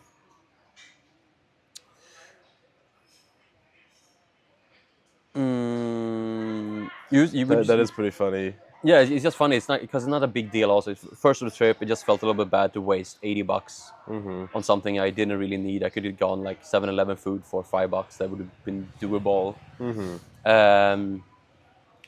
You know, I, maybe that's not a really mistake, but I like giving gifts. I like giving treats. Like, so say when I traveled Europe, maybe you remember that from the hostel. Like, I got in and I had food with me and snacks and cookies, and yeah, I remember I also, because you all, it was the Croatia, your hostel was amazing because Dink's place. yeah, Dinks was really fucking good because I stayed in this hostel before that was also really nice. It was me and 28 other girls. It was chaotic. Nice. Yeah. And All right. the owner said, like, do you want to stay here? It's 28 other girls. I'm like, that sounds heaven. Perfect. Yeah, what do you mean? Um, so I stayed with them for like 2 nights before I hopped onto you guys. But my idea with hopping to Dinks was basically, okay, I want to slow down and just basically have that day, I wanted to do a day of nothing. I just want to go to the beach and read a book or sit on a tree. But that's the day also we went out on a boat. I'm glad you came. Yeah, because I got in and the first thing you first I see one of the girls working there and she's like, it's like hungover, like, Yeah. and all of you guys were hungover. Oh, And dude, every day, man. yeah, Every day. and I had just a bunch of like Resorb, like those water replacement tablets. So I had like 3. So I like, here's 3, chug in, and all of you guys were like perfect and like getting a couple of them into your water. I remember that. Yeah. Within 5 minutes, you invited me to the boat. I'm like, I was gonna slow down today. Yeah, that sounds fun. Let's I go. can do it. Uh, Those are the best memories, like the ones you don't expect at all. Yeah, you have to be open to things, but to the point of like mistakes, it's like, because I like giving gifts. So I remember I gave that, and also I bought a lot of cookies. I gave cookies, and like when you travel Europe, like if I go in the hostel, usually I have like, I'll have a wine or I have usually pastries. I love pastries. Or especially when you travel and you work full time, you have money, and most travel don't and try to cheapskate all the time. Yeah. So like my first trip in hostels, I were like, there's a hostel of 5 or 4 people in it, and we share one room. I would a few times where I bought like four bottles of wine, 10 beers, and a few snacks, and just placed them in the middle table and be like, hey, Let's go. feel free. Like, I don't drink that much, but like, I know you all kind of traveling while you're students, and you're trying not to buy everything because it's expensive. But me coming from Sweden to buy alcohol in Europe is so fucking cheap. Yeah. So it feels like nothing. It's like $40-50. I'm like, one wine is that. So if I can get 4 wines plus beers and everything, no, that's perfect. So I usually buy gifts. But because I wanted to be cheaper, I did a few times and a few days or a few like where I didn't, when I shouldn't buy these things. I shouldn't buy these pastries. I shouldn't spend that money. I should instead save it for me. And I did that the first couple of weeks where I still gave away things, but way less than I usually do. And I think that's a mistake because that is a part of me. And Interesting. So the mistake was not giving the things. yeah, exactly. And like, it's not like giving, like, it does feel good to give gifts. It's got the best feeling is giving. Yeah. But it's like, I felt like I missed a part of myself when I did that. Usually I would want to give more, but No, I find my ways to still keep giving, but it's like doesn't cost as much. Mm-hmm. Um, and I think because you are very more giving, you get invited. Like you get invited to more things, you get more True. help. Like that's my Karma's real. Yeah, it comes back for sure. yeah. And that's like that usually like one of my number one tips for people traveling, like say Europe or anywhere. If you're scared about buses or times, so like Swedish people, like we tend to be very accurate with our time, and when bus stops and they say like sometime, and like we feel bad. But traveling Europe, like when I bought a few paces for myself, and then I bought a few paces for the bus drivers and the extra driver that's usually there. Oh wow. And then they always looked out extra for me. Yeah. They always looked for me, like, am I back at the bus? Yeah, you are, bro. Or like took care of me, always offered cigs, off like they always you You're one of became them now. closer. Yeah. Yeah, and you don't have to have gifts to do that. You can just be nice. But a lot of times they're already tired of tourists. Yeah. They're already tired of social fucking Americans. They're being too talkative. They're like, I don't want, no, don't talk to me. I'm tired. So if you instead don't talk and you give a cig or you give a pastry or a cookie, a small Mm-hmm. little cookie, it's like you don't have to say anything, but you're already friends. And it kind of opens the door, and it also makes Oh, your trip that's a really good idea. a bit more comfortable. And mistake was cheap skating. Of course, I've done a few risky things, and but I've never been like I've been in danger, but I don't I wouldn't count them as a mistake because it's not like It wasn't like your fault. It just kind of happened. no, it's definitely some definitely my fault, but I knew about it. It's like I know the risk. Yeah. Like I know we can get stuck here. Let's do it. It's okay. Like say this time in the Philippines in Palawan, I met this guy called Alan, and we were on this small little beach town. It's like a couple of houses, one beach. We were basically the only foreigners there this time, and he knew that it was like if you hike through this part of town, there's a waterfall on the other side, a big waterfall, and everyone we asked kind of like you said, you need a guide, you need a guide, Mm-hmm. and it's supposed to be like a 2 hour hike, and we're like, if it's a 2 hour hike, and we're both like athletic, and he's from Romania, so they're a bit more tough there. Mm-hmm. So it's like a 2 hour hike. Yeah, if we get lost, it's fine. If it's probably gonna be 1 hour for us. Yeah. I do the same thing. Yeah, like You underestimate it. yeah, and like we're like yeah, fuck. Let's. I was like a bit doubtful because I wanted to leave to keep driving my little thing. But like fuck it, yeah, no, let's go on this hike together, bro. We do a little vlog series as well, actually, because he's a YouTuber and Facebook, Instagram like influencer. Um, so we do this hike, but there were no trails because it was monsoon season or like typhoon season in the Philippines. Damn. So, but I hit like 3 weeks of straight sun, which was amazing. But typhoon was just before, so there was a bunch of trees knocked down, and the pathway was off. And this usually the steel wire that you can follow, but this Just steel wasn't wire was there. under trees, and because we found this steel wire, and was unsure what it was, but we guessed it should be either like a line you shouldn't cross, or it should be a direction towards something. Yeah. So that was kind of our waypoint, and we were still on them, like hiking up and down. So we kind of had the ocean to our back, and we just kept going. That turned into an 8 hour hike. What? Not okay, that's not. Yeah, that's not even fun anymore. We're about above 8 hours of away, but it was like the first hike was like 4 or 5 hours instead of because we got lost. And we didn't have that much water. We ran out of water like the first 2 hours, and we found this stream where so we hiked above, and then we couldn't find the waterfall. At a start, after 3 hours in, after like basically cutting through jungle, we were like, first I had like a drop of water left, but we heard the waterfall. Yeah. We heard it, but it was so thick we couldn't get past things, and it was up and down, sketchy. But like we shouldn't go down that. That's too risky. You're really in the jungle, huh? Yeah, because if you break a leg, it's gonna be a real fucking hurdle to get back. There's no internet connection. There's no connection on the phone as well. Like, course. everything is off.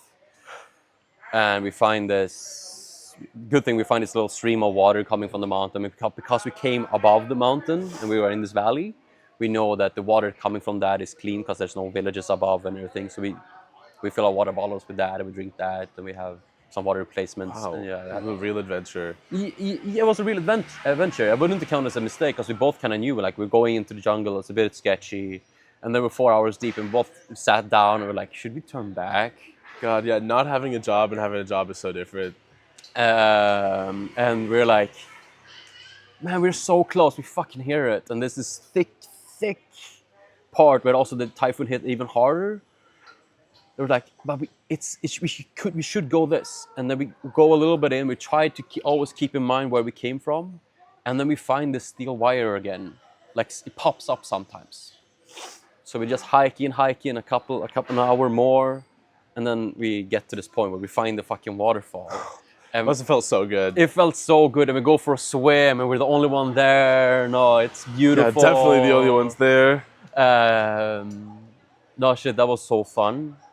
But let's say I wouldn't do that thing with like my sister or if you do that with a friend, like don't know why he did it with me, and same where I did it with him, because we both know the risks Yeah. of going on like a wild hike with no connection and kind of limited water. You know, like you could handle it. Some people, like, you just couldn't, like. Yeah, and it's also like both of me and him has the knowledge of, yeah, we can survive 3 days without. It will be hard. Like if you get super, it's kind of Yeah. impossible to get that lost on this island because it's not that big. But worst case, it becomes a day. Mm-hmm. But it wouldn't be life-threatening. It will still be like, yeah, it will be a hard time. Finding the water is sick, though. No. This and what you said before, like, makes me really want to go to Myanmar. Because I feel like that would be, like, Southeast Asia, but just, like, almost on steroids, like. And again, you're not, like, supposed to go. Not, just because, like, the war and the conflicts is going on. I really, like, you've reminded me. I'd love to go to Myanmar. Have you thought about? Yeah, I would Making love to your way go. there? But I have this thought of, I would like to, maybe same as you, like you want to see everything. But if you're honest, there's too much of this world to see. Yeah. So I've come to terms with the fact that it's impossible for me to see everything. Yeah. For So real. I'll try to enjoy the few things I see instead. So that's why I prefer the slow travel. So I'd much rather do 6 months in Vietnam than 6 more countries. And there's a lot of Asia I want to see, but I would feel happy with just doing Japan, China, and Kazakhstan. I would Yeah. feel happy with just what I've done so far. And it's kind of just appreciating what you have seen and not undervaluing what you have already been through. It's this part of like, yeah, I feel tired of traveling. What a fucking privilege. That's so nice Yeah. to feel that. But okay, mistakes-wise, you've done the credit card thing, Oh, that was just the stupidest. Like, because that's annoying. Yeah, and I would say that's even a bigger hurdle, because like if you don't have so money, preventable. Like, what am I doing? yeah. But done definitely, something like, else? just traveling too fast. When my friend came to visit me, we stayed, like, part of it was his fault because his communication was bad, but, like, we stayed 2 nights here, 2 nights here, 2 nights here, 2 nights here. Yeah. And we did that for, like, 2 weeks. And it's like, we should have just stayed in, like, one place for a week, one place for a week. Like, he came to Japan just for 2 nights. Mm-hmm. It was fun, but you can't really do anything in 2 days in Japan. Like, we had a good time, and, like, Yeah. I don't, like, fully regret it, but looking back, I wish I've done a lot more slow travel. Stay in one country for a while. Like, I'm not going to a new country, a country that I haven't been to, and I don't know for the rest of my trip. I mean, maybe India. Now, I how might long? do this in India. When But is the India thing, and then how long is gonna do this? the India thing would be March 4th, and I'd probably go for like a couple days, just for 4 days, because my parents are coming to March visit. 4th, Yes. and that's about 2 weeks from now. No, it's February. you're so gonna 20 drive. You're gonna drive to Hanoi in that time? No. So the thing is, if I do it, I can't make it to No, Hanoi in no, that shit, time. no, don't do that. Yeah. I would say that's a mistake. Yeah. It's still gonna be an amazing journey. I'd probably go to Hoi An or something like that. I would say maximum. Yeah. Like that's why I skipped because I did the slow trip from here, basically 20 days from here to Hoi An, and then I felt like I have 15. No, I had 25 more days before my visa goes out. Should I do drive from Hoi An to Hanoi? But I was like 25 days. That's kind of stress, and you kind of feel like you always have this deadline. You Yeah. never feel like you could stay put somewhere. You kind of always have to, especially in the beginning. You can slow down in the end because you know where you are. Yeah. But then also you need a few extra days to fix your visa and everything to be secure to be out, and there's a lot of things to think about. Yeah. So I felt too stressed for that. So I was like, fuck it, I'll do that next time I travel Vietnam. Or if I'm gonna go back, I'll do that a slow trip. So I skipped. I didn't went Hoi An, Phong Nha, Hanoi, Sapa. Phra Nha is the caves. Yes, The fully big one. recommend that. I mean, I would like with your time span, it would be either way. There's no bad picks, but it would be nice to do that up to Hoi An maybe, and then fly out and then fly back, and then you can almost fly back directly to Hanoi and go Phong Nha and Sapa. And, Yeah, I need to start by looking at flights yeah. and see if this is even like within my budget and just if it makes sense. And I don't know if I need a visa for India, but there's a lot there. But keep in mind, I will hit you up sometime in like May about going to Myanmar. Maybe April. Yeah, probably May. But yeah, I will. Oh, you'll be in Australia. That's kind of far. God, Australia's so far away. I don't know where I will be. Like if True. I'm just trying to find work there. Like most of my time here has been being. First, I do have all my hobbies and everything. I do have a social life, but my hobbies are my social life. And the rest of the time, I'm just trying to like. I created like a few businesses where I not really. Of course, I tried to make money, but I tried to create something that's me. Yeah. And I failed a few times, and there's been a lot of trial and error. I've worked really hard, but um, it's time for me to earn back some capital so I can try again. Yeah. Yeah. Um, I feel that. I definitely feel that. yeah. So May, I'm gonna text you. Who knows? I might be back in Sweden being like, fuck, I fucked up and like I'm tired, or because I do miss Sweden, but I don't like whatever happens. I won't dislike it. Like if I go back to Sweden, I'm happy with that as well. Yeah. Like I miss the States a lot as well. yeah, I do wanna find some more purpose though. Yeah, I do wanna do that. But like, okay, have you done any other mistakes than your credit card that you feel like, or is there any mistake you feel like someone else could learn from? The credit card is a big thing there. Like the bank card is a big thing though, but Yeah, I mean, that's like sometimes I've pushed it too hard on like, oh, I have to do everything. And again, just like chilling out. It's like for going out, for example. yeah, I don't like it as much as I used to. I still like a good night out, but it's kind of getting to a point where I'm like, yeah, when you want to go home, just go home. Don't push it. Don't just like drink more or anything. That sort of thing. I think is a Yeah. mistake I agree I've with that definitely one. learned from.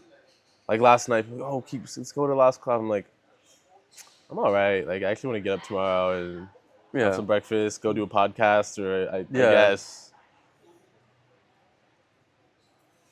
Yeah, it's just listening to myself. Kind of have a goal with it. Like one of my goals originally is like I kind of want to live in Bangkok. I want to start a business at some point. I would love to like start my own spa.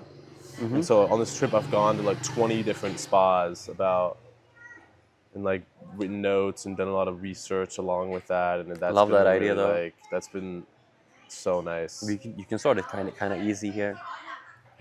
Maybe. it would be- Honestly, this seems like a The capital is you have to less capital here, and also the biggest thing here with starting businesses is there's a lot of like word of mouth, like a lot of things under the table, a lot of things just knowing people and getting to get things done, especially getting like a good deal. yeah. I do like that idea a lot here in spa. Is it okay? Your spa idea, is it Do you have a focus with it? It's like recovery, or is it A little like? more, it's like contrast, like sauna, ice bath, or like sauna, cold plunge, steam room. Did you Like went to on the onsen dip onsen in Bangkok? There's one place called Dip Onsen I don't know if in it's dip. I have gone to an onsen in Bangkok. there were a couple of ones, but Yeah, I went to one like I forget the name of many it. times, and this one has like one hot baths, one medium hot, two cold ones, one like 10, 15 Oh, degrees, one like 5, I 4. didn't go to that one. The one I went to was smaller, but This love. one has a really good sauna, and good beer. Like you sit down and you just put the QR code, order. I spent like 8 hours on like a day there because I could do like one Vibe. round, and then I would work, and then I would do one round with cows plunge, work some more, and then I would Yeah. take a power nap, and then I'll work some more, do another round.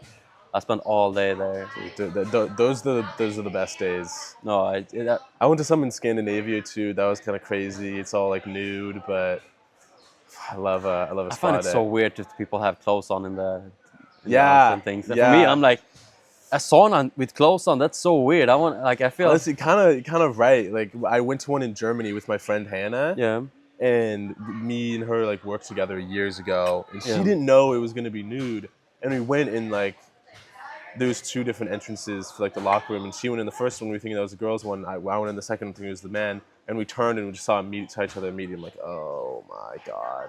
And by the end of like we're still friends. This changes nothing. This changes nothing. but that's the feeling of but you should okay so the best thing like if you go Scandinavia with saunas and stuff like that is that spas are not they're nice but the main thing is to go in the forest and to a wooden fire sauna and just out there Oh, and the real one. Like I've been to so many of those and they're amazing like if you go higher up in like you can do that central Stockholm as well but higher up in Sweden like taking a snow scooter out a few kilometers out of main town and there's no people around, no connection. You go to this lake, there's snow this high. You go to the lake, you have an axe, chop through. You go to this little house that has firewood, put up the sauna, and you're just there going waves and just you alone for miles and miles and miles. that sounds so peaceful. Yeah, it's amazing. I had this amazing routine before I left Sweden, which was every week me and my one of my friends who lives on more outside of Stockholm. Um, he has one wood fired sauna, and we would just climb on his little home wall that they built. We would sauna and then we would eat. We sauna for like about 1 hour, 1.5 hours. But during the winter, it's amazing. Or like I think my favorite thing isn't really cold plunge is amazing. Snow bathing is also really nice. But my favorite, Snow bathing. What's yeah, that? because like sometimes the sauna is in the forest, and if it's no lake or do you still want to cool down and it's snowing, you just go out and you hop it. Scoop snow in yourself. Yeah, you hop into the snow and swim. Yeah, it's amazing. But the favorite thing is like when it's like 5, 10 degrees out and it's raining. So it's not snow, it's raining. And you just go out and you sit basically naked in the rain. And Just to feel something. yeah, and it's like the steam comes off you and you just hear the forest and the rain. It's just such a peaceful thing. I mean, yeah. I've been to one spa or one like sauna here, and it's like D1. You pay 300, and you can sauna and cold plunge as much as you want. There's food and Oh, there's in Saigon. yeah. Oh, There's a couple of ones here. We can go to the one I mean next week. It's not like I need to look this up. I would actually love to go to another one and add to my kind of collection.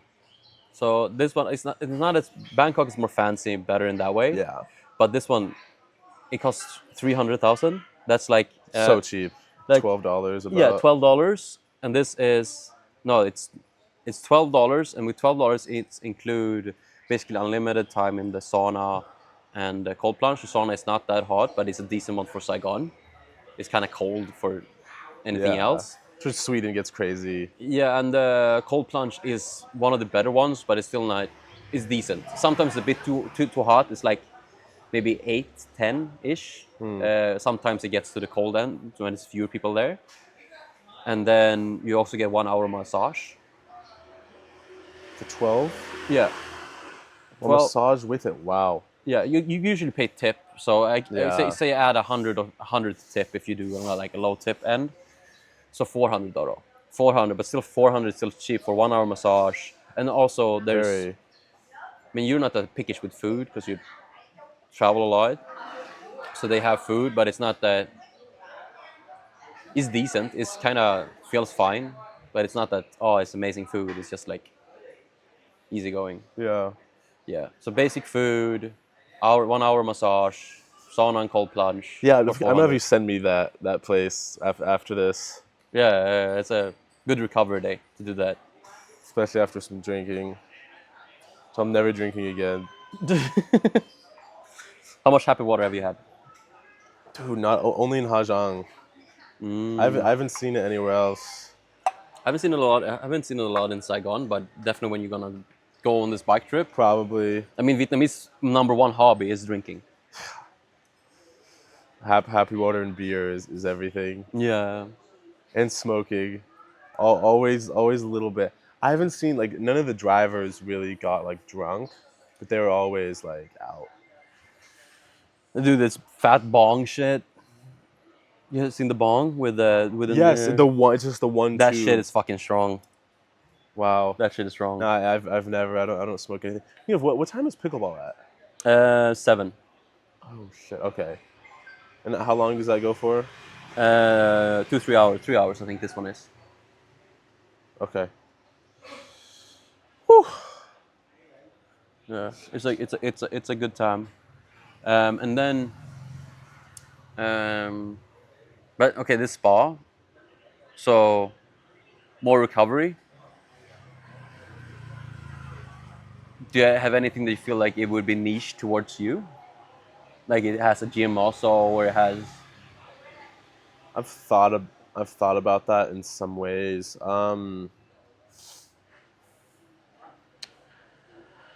Yes, I would love to like either. I mean, I've been to some like they have like a view, which is really cool. I've also Yeah. been to like how's that one I really liked? It had like a photo booth, and I thought that was really cool. People love taking photos, but other part of it's like if I'm in a spa sauna, like my idea of a good spa, like you don't have a phone. Yeah, I know exactly. So I'm kind of back and forth on that. You want to do something that's inspired by, because like if I did that, I like that. I thought about that as well, doing, but I want to like make one that's more nature focused, kind of like Dip Onsen. They have a very nature focused one, Yeah. but like do one that feels like basically I make a fake forest, and then I just place the saunas and cold plunges like as it were natural wells, so Oh, that's cool. like a cold, like it looks like a cold spring.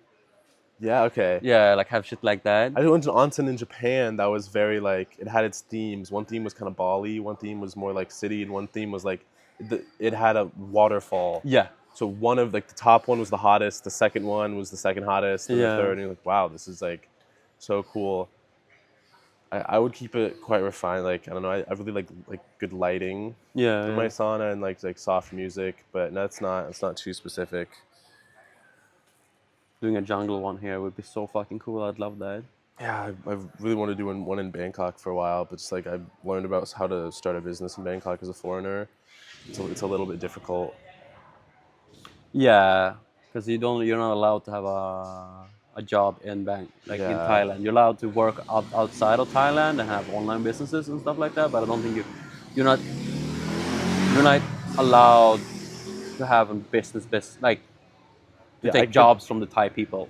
I could own max like 49% of a business. Yeah, And that's Thai. Other 51% would have to be Thai owned. yeah. Find yourself a I, Thai wife. I don't think that's in my future. I don't think that's in my future. The way my parents would look at me. No, I mean, I do love Vietnam. But like Saigon, but also I think Saigon is the more right.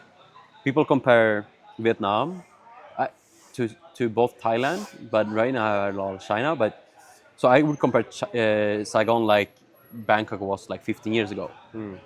So if you get in now, like you say, the next 5 years, I would say, you're still in early in Yeah. this upbringing. But I've heard people start comparing Vietnam like China. And you know how China fucking looks now. So So developed. if Vietnam This feels is like so developed. Yeah. if this gets to the China point, everyone here is gonna be everyone you see here have like a little plot of land. Is gonna be a millionaire in 20 years. Yeah. Because 20 years ago, China looked like this. Yeah.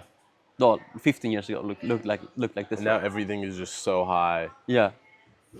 So I believe like we still have some time to travel and feel calm. Just But gonna have to find new places like Kazakhstan, I guess. oh no, Kazakhstan same things. I wanna like buy a horse and then go for a ride. For a while. That's so cool. I've seen good things about like Kyrgyzstan and like that Yeah, in that way. it seems really really really cool. I mean, hmm, for how long were you in Croatia? Uh, 2 months, and then the next year another 2 months. So I've spent 4 months On in total. Hvar, On especially. Hvar, yeah. I spent 3 weeks in Zagreb as well. Okay, do you prefer Zagreb or Hvar? Hvar, oh, Yeah, Hvar. I didn't love Zagreb. no, Hvar is amazing. Like, you know, So beautiful. that's one of my favorite islands. Yeah. I think especially when I also came because it was like it was high season, but it was like low. It's all like up and coming kind of. So it was more quiet. It has some party to it. Maybe that's just I that. Just love the that. low season in Hvar. Or not the low, like the middle and like Yeah, kind of May. May is my sweet spot. Yeah. I'm still thinking about going back for maybe just like a week just to kind of hang out. I had a routine there, like had a run I would go on. It's so beautiful. I do miss the chivape. Chebapi. Yeah, I texted my boss. I'm thinking about getting a tattoo of our my ankle. Sorry, mom. You have any tattoos? Yeah, I have 3. Okay. I'm like now that I'm here, I'm like I kind of want some more. They're very cheap.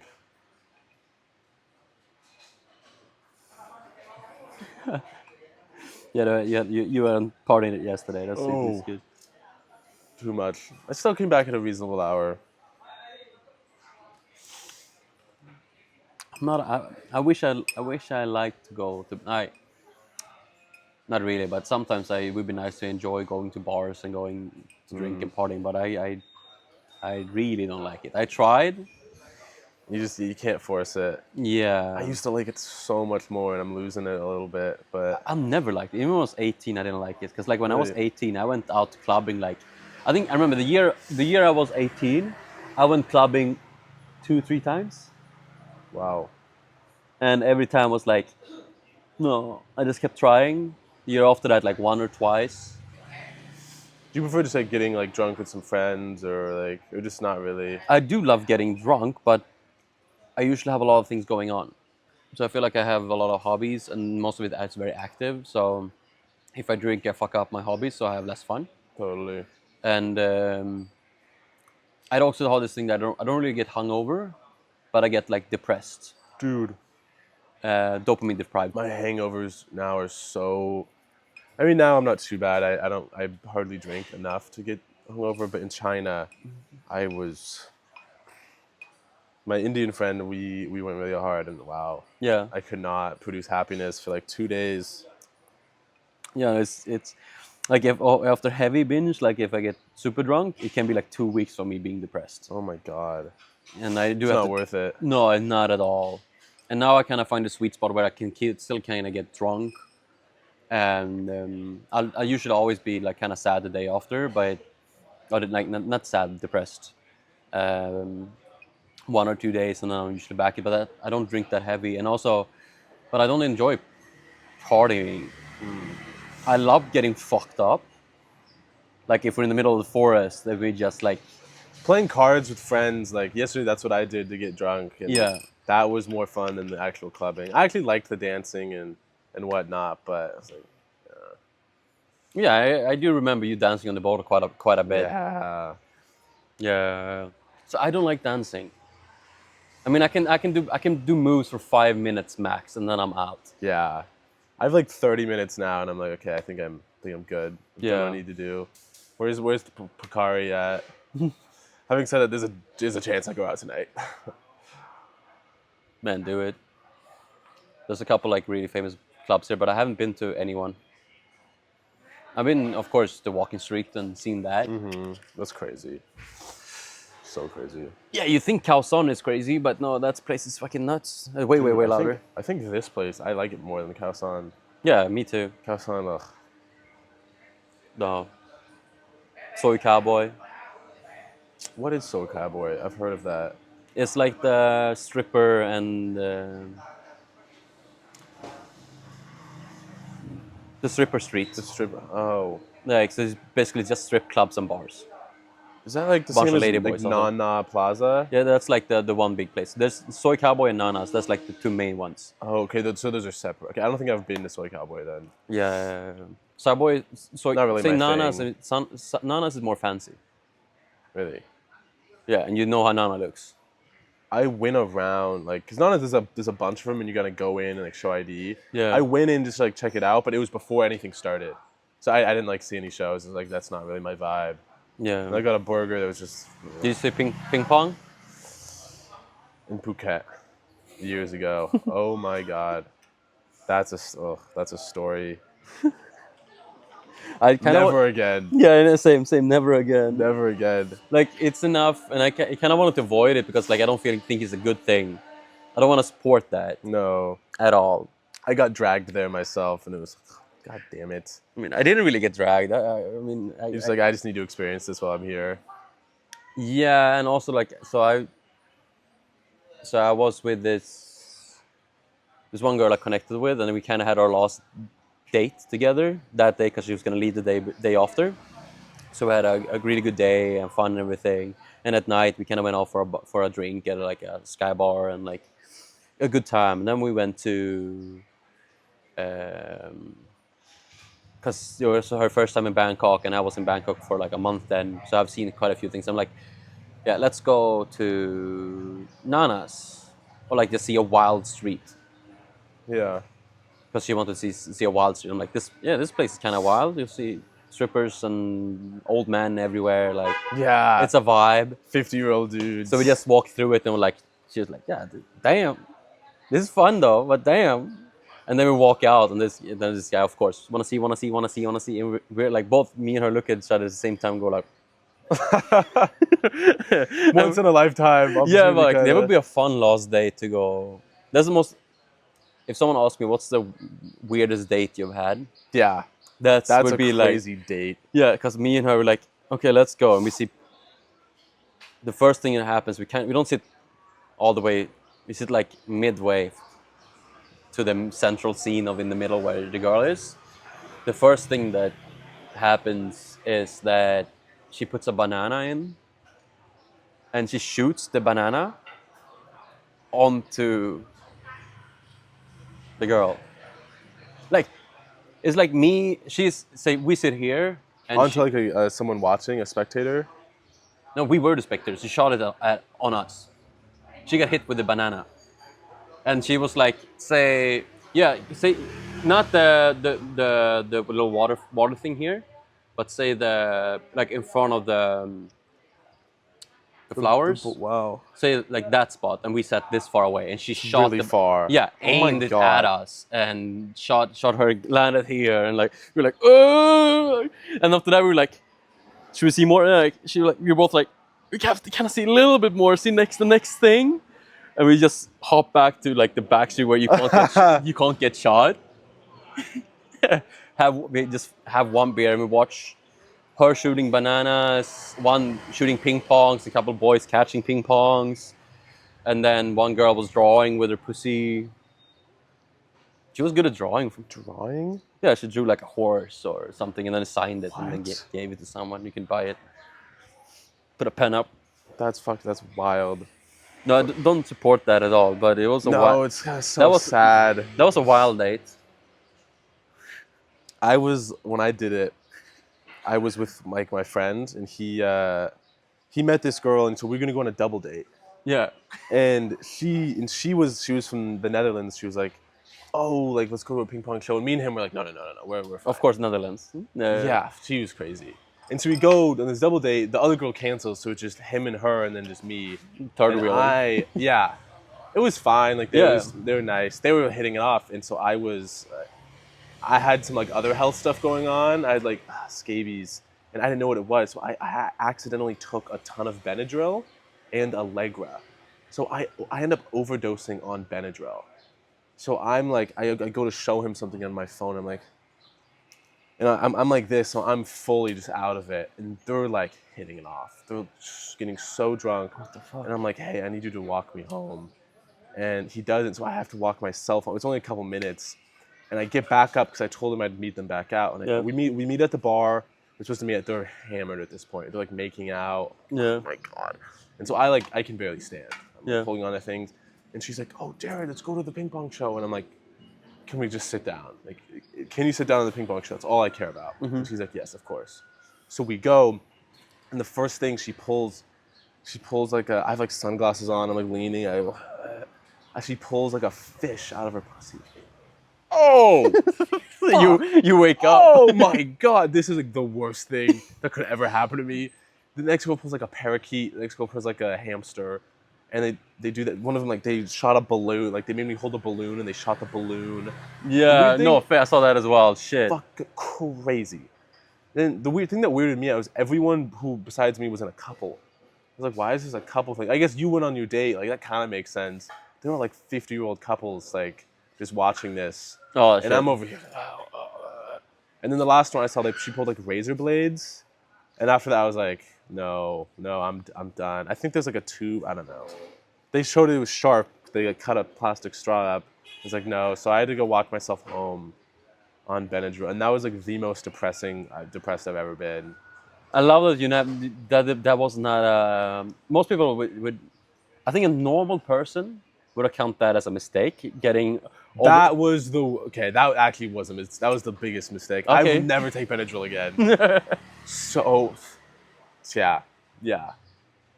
That was crazy. Ping pong shows are wild. It's wild that just exists. Like, whose idea was this? Oh no. Yeah, that's PTSD. It's kind of funny though. That later in the night, like we saw bananas and we're like, run. Yeah. You can't eat a banana for a while after that. No, I think she's still traumatized. Yeah. Yeah. I see fish. I'm like, oh no. No, that's no. even okay. Banana was just impressive that she could shoot with that accuracy so far away. That's pretty impressive. That's so far. Yeah, it wasn't like a big banana. It wasn't like one of those small bananas, but no matter the less. Like, Yeah. but like, fucking fish. Talk about smelling fishy. Dude. Opening the show with the fish. Because they were like naked, and I was like, oh, this is the show. It's like a runway. Yeah. And then they dim the lights, and she just pulls a fish. Wait, where is your father? Head We first, need or- Jesus. The fish was the tail first, because she grabbed the tail. It would have been even extra to cook that fish then and then someone to eat it. Oh, That would've been- too much. Oh my god. That would have been the completion of that show. Fuck, man. You Oh, spent some time, yeah, some memory in. I forgot about that. It's been a while since I've thought about that, or been a while since I've done anything too stupid or crazy. Yeah. Makes me feel like I need to get back on my grind. Do you have something that's, say, a crazy thing you have done, very spontaneous, that is one of the best things you have done while traveling? Oh, a lot of things. I mean, all of Lao was spontaneous. I didn't like plan any of that. Let me think. I went. I got invited to Guatemala by a friend I met in Croatia, actually, Yeah. and I was like, I don't know, it's kind of crazy, and I just decided to go, and it ended up being like one of my favorite trips I've ever been on. Such a good time. Yeah, just the decision to go on that trip was very spontaneous. Yeah, that's the first thing that comes to mind, I think. Wow, I need a lot more spot. I'm like, I think of a lot more spontaneous things. Okay, let's try. This is gonna be a difficult question, but okay, you've been traveling now for 6 months. Yeah. Yeah. Oh. On this 6 months, do you have like a favorite moment for you? Not a moment that would be like, oh, this would be amazing for everyone else, but a favorite moment for just you. It can be small. Oh. I was in Turkey and I went to like the biggest mosque in Turkey, and they like let me in, and like I like prayed with everyone there. It was more so they just kind of grabbed me and like took me with them, and I was like following along. But Yeah. like that was like That's that was really cool. I that's felt cool. very That's unique, also. I it's think. very Feel like like a cool like cultural experience. To see like how serious they take it was so beautiful. I really like Turkey. Yeah, that was one of my favorites for sure. I'm trying to think. There was a lot of good ones. say in Asia so far. Then Yeah, I mean, just the learning to ride motorbike in Sri Lanka, it was like that was a that's lot. such a wild place that you start That was at. I've heard so such many a fucking stories of how crazy they are, like driving Sri Lanka. Like most people I ask, like, where's the craziest place you've seen people ride? Almost all of them say like Sri Lanka. Sri Lanka was They're the craziest for fucking sure. wild. Yeah. Uh, 2 nights I had like a morning flight and I went out that night. So I just all nighter like went from the club to the airport. I've done that twice, and both of those were crazy. I never got enough sleep. Never even came close to getting enough sleep. I always think like I'm gonna be able to sleep in airports and stuff like that, but No, I'm fucking never able to. I'm just never. awake. Yeah, see, that's another thing I've tried to learn. What else? I met a girl and she was like, "Oh, I'm gonna like go bike around the Bay of Kotor in Montenegro." Yeah. And I was like, "Oh, like can I join?" She's like, "If you're up enough, sure." And I did it, and we biked like kind of a marathon. And I was not ready for that, but that was so fun. It was so spontaneous and it was so fun. Yeah, Montenegro Definitely is beautiful, but you did the coastline and everything. Yeah. We just did the Bay of Kotor. Okay. It was so hard. No, that was a great day. Made it easy to take a nap. I think what else. How about yourself on your journey so far? Yeah, there's many moments, of course. Starting a podcast, but for me, it's like going on a podcast. It's fun. Yeah. I do like it because it's like I already like I prefer this over going to a club. Just having a good conversation. I had this idea before this trip to maybe like make interviews with people to like ask them what's your favorite moment trip and like maybe people learn and like or more inspire people to travel more and explore places where they would normally not dare to explore and being more open to kindness and like to seeing world. But I never did that. And the podcast was like the next thing that was first easier to do and less pressure around it, kind of. Because if you do an interview, usually the first questions are quite stiff-ish, Yeah. but the first moment of podcast is stiff, and then it kind of opens up, and it's okay with awkwardness, and that's kind of also why I want to bring down the productiveness to it. No, not productive, the Production the value. production value to it, so it's like more relatable in that way. It seems more obtainable, and I do also want to get better at. I think I'm good at communication, but I like to get you out of a conversation, like make people open up. You're an American, so you're very easy because American likes to talk, and you talk a lot. Thank you. Yeah, so I don't have to do a lot of work, but also you like small talk, and I kind of want to get past the small talk. I want to get to the deep end, but my favorite moment. Okay, You got quite good at photography. Like I'm seeing on your channel. Like, thank sorry, you. no, that doesn't. That was kind of side note, but yeah, I know that's something I wish I kind of had. I just don't really take photos like of myself or anything else. But No, I would say you don't have to. I mean, I don't really